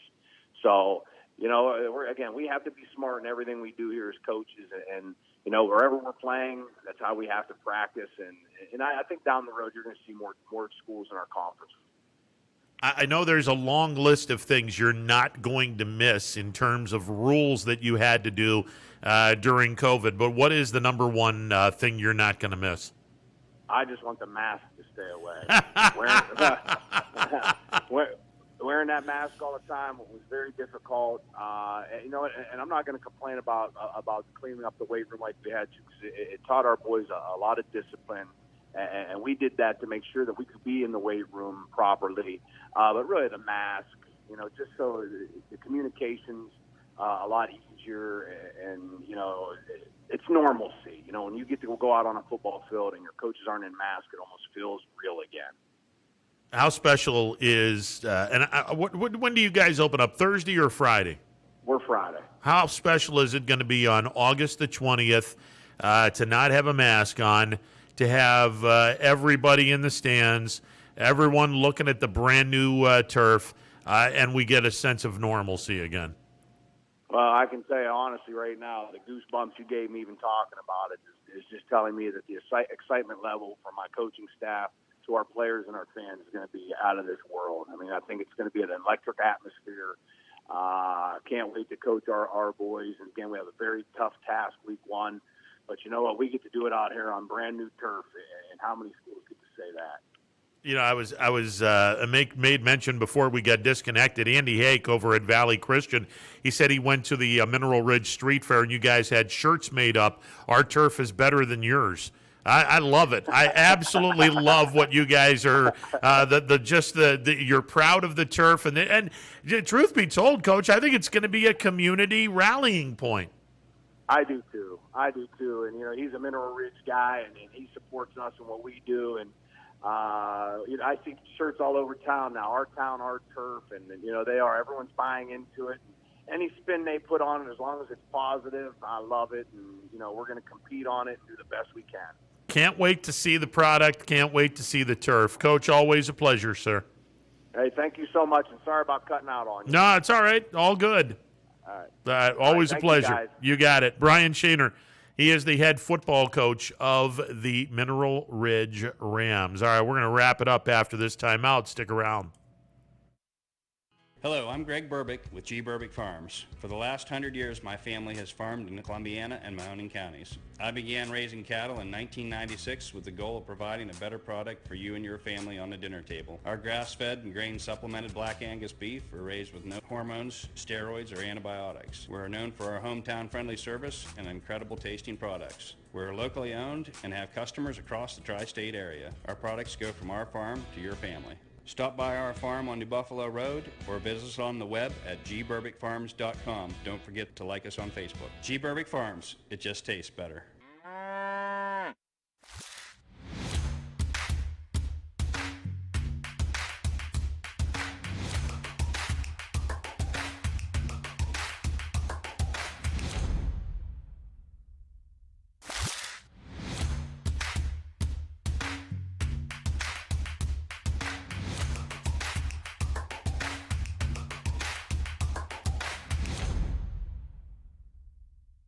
This is Tommy Clem, owner of WRS Insurance Solutions. WRS Insurance Solutions is a local independent agency that specializes in life, Medicare, long-term care, and disability products. Call us at 330-953-3722 or visit us at wrsinsurancesolutions.com to learn more. Good luck to all the student athletes in the Valley. If you're looking for a quality pre-owned vehicle, why shop anywhere else but Tri-State Ford? Choose from our great selection of pre-owned vehicles. Plus, we've got you covered with our exclusive Tri-State Ford Advantage. It includes a 10-year, 200,000-mile warranty with your pre-owned vehicle and much more. Come see why so many customers from the Tri-State area buy their pre-owned vehicle at Tri-State Ford. Customer focus, community driven. Tri-State Ford East Liverpool or visit tristateford.net. No matter what the weather, be prepared with a reliable, efficient Rude gas furnace or air conditioner from MP Vivo Heating and Air Conditioning. Call your energy efficient expert, MP Vivo, today for a free estimate. Here at MP Vivo, we rely on Rude, and so should you. It's storm season. I think we're under the gun for some heavy storms over the next couple of hours. And Storm Tracker 21 is ready. This is probably the one we're keeping a closer eye on. On air, And locally, we're going to have a lot of eyes on our area. online, All right, let's talk high-risk futurecast and the timing of this weather. on social media, and on our app. Rain will come and go tomorrow. There'll be some dry intervals. Stay ready with Storm Tracker 21. The severe weather threat now through around sunset this evening. Myers Family Insurance knows the importance of a great team. Our team continues to grow to help you with your Medicare and retirement needs. The annual election period is October 15th through December 7th. Now's the time to make sure your plan continues to meet your needs for the upcoming year. Call today.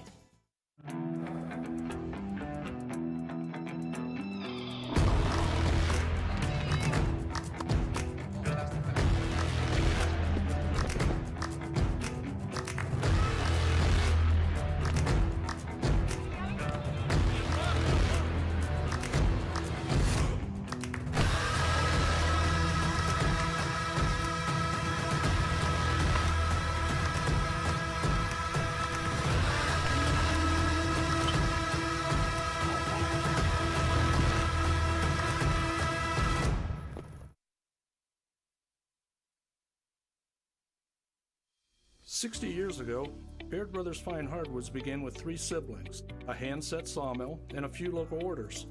And while business has certainly changed over the years, what has not are our principles of hard work, craftsmanship, and commitment to quality. At Baird Brothers, we're proud to put our name on the products we create, from moldings and doors to flooring and lumber. Thank you for 60 great years. We look forward to 60 more. Baird Brothers, for the place you love. All right, before we get out of here, here is some of the things we are doing tonight on the network. A lot of B-League action, 5:30 this afternoon, 16U baseball, Avalanche and Ballistic. Whiting Roll-Offs versus the Astro Falcons in a 14U game at 5:30. 6 o'clock tonight, Dura Edge will take on Whiting Roll-Offs in a 16U game.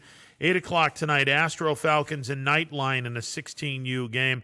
Athletics and Prospects in a 16U game at 8:15. And at 8:30 tonight, Eagleware and Creekside in a 16U game. Also, Scrappers Baseball on the network. Mahoning Valley Scrappers taking on State College. I'll have the play-by-play. That game will start at 7:05.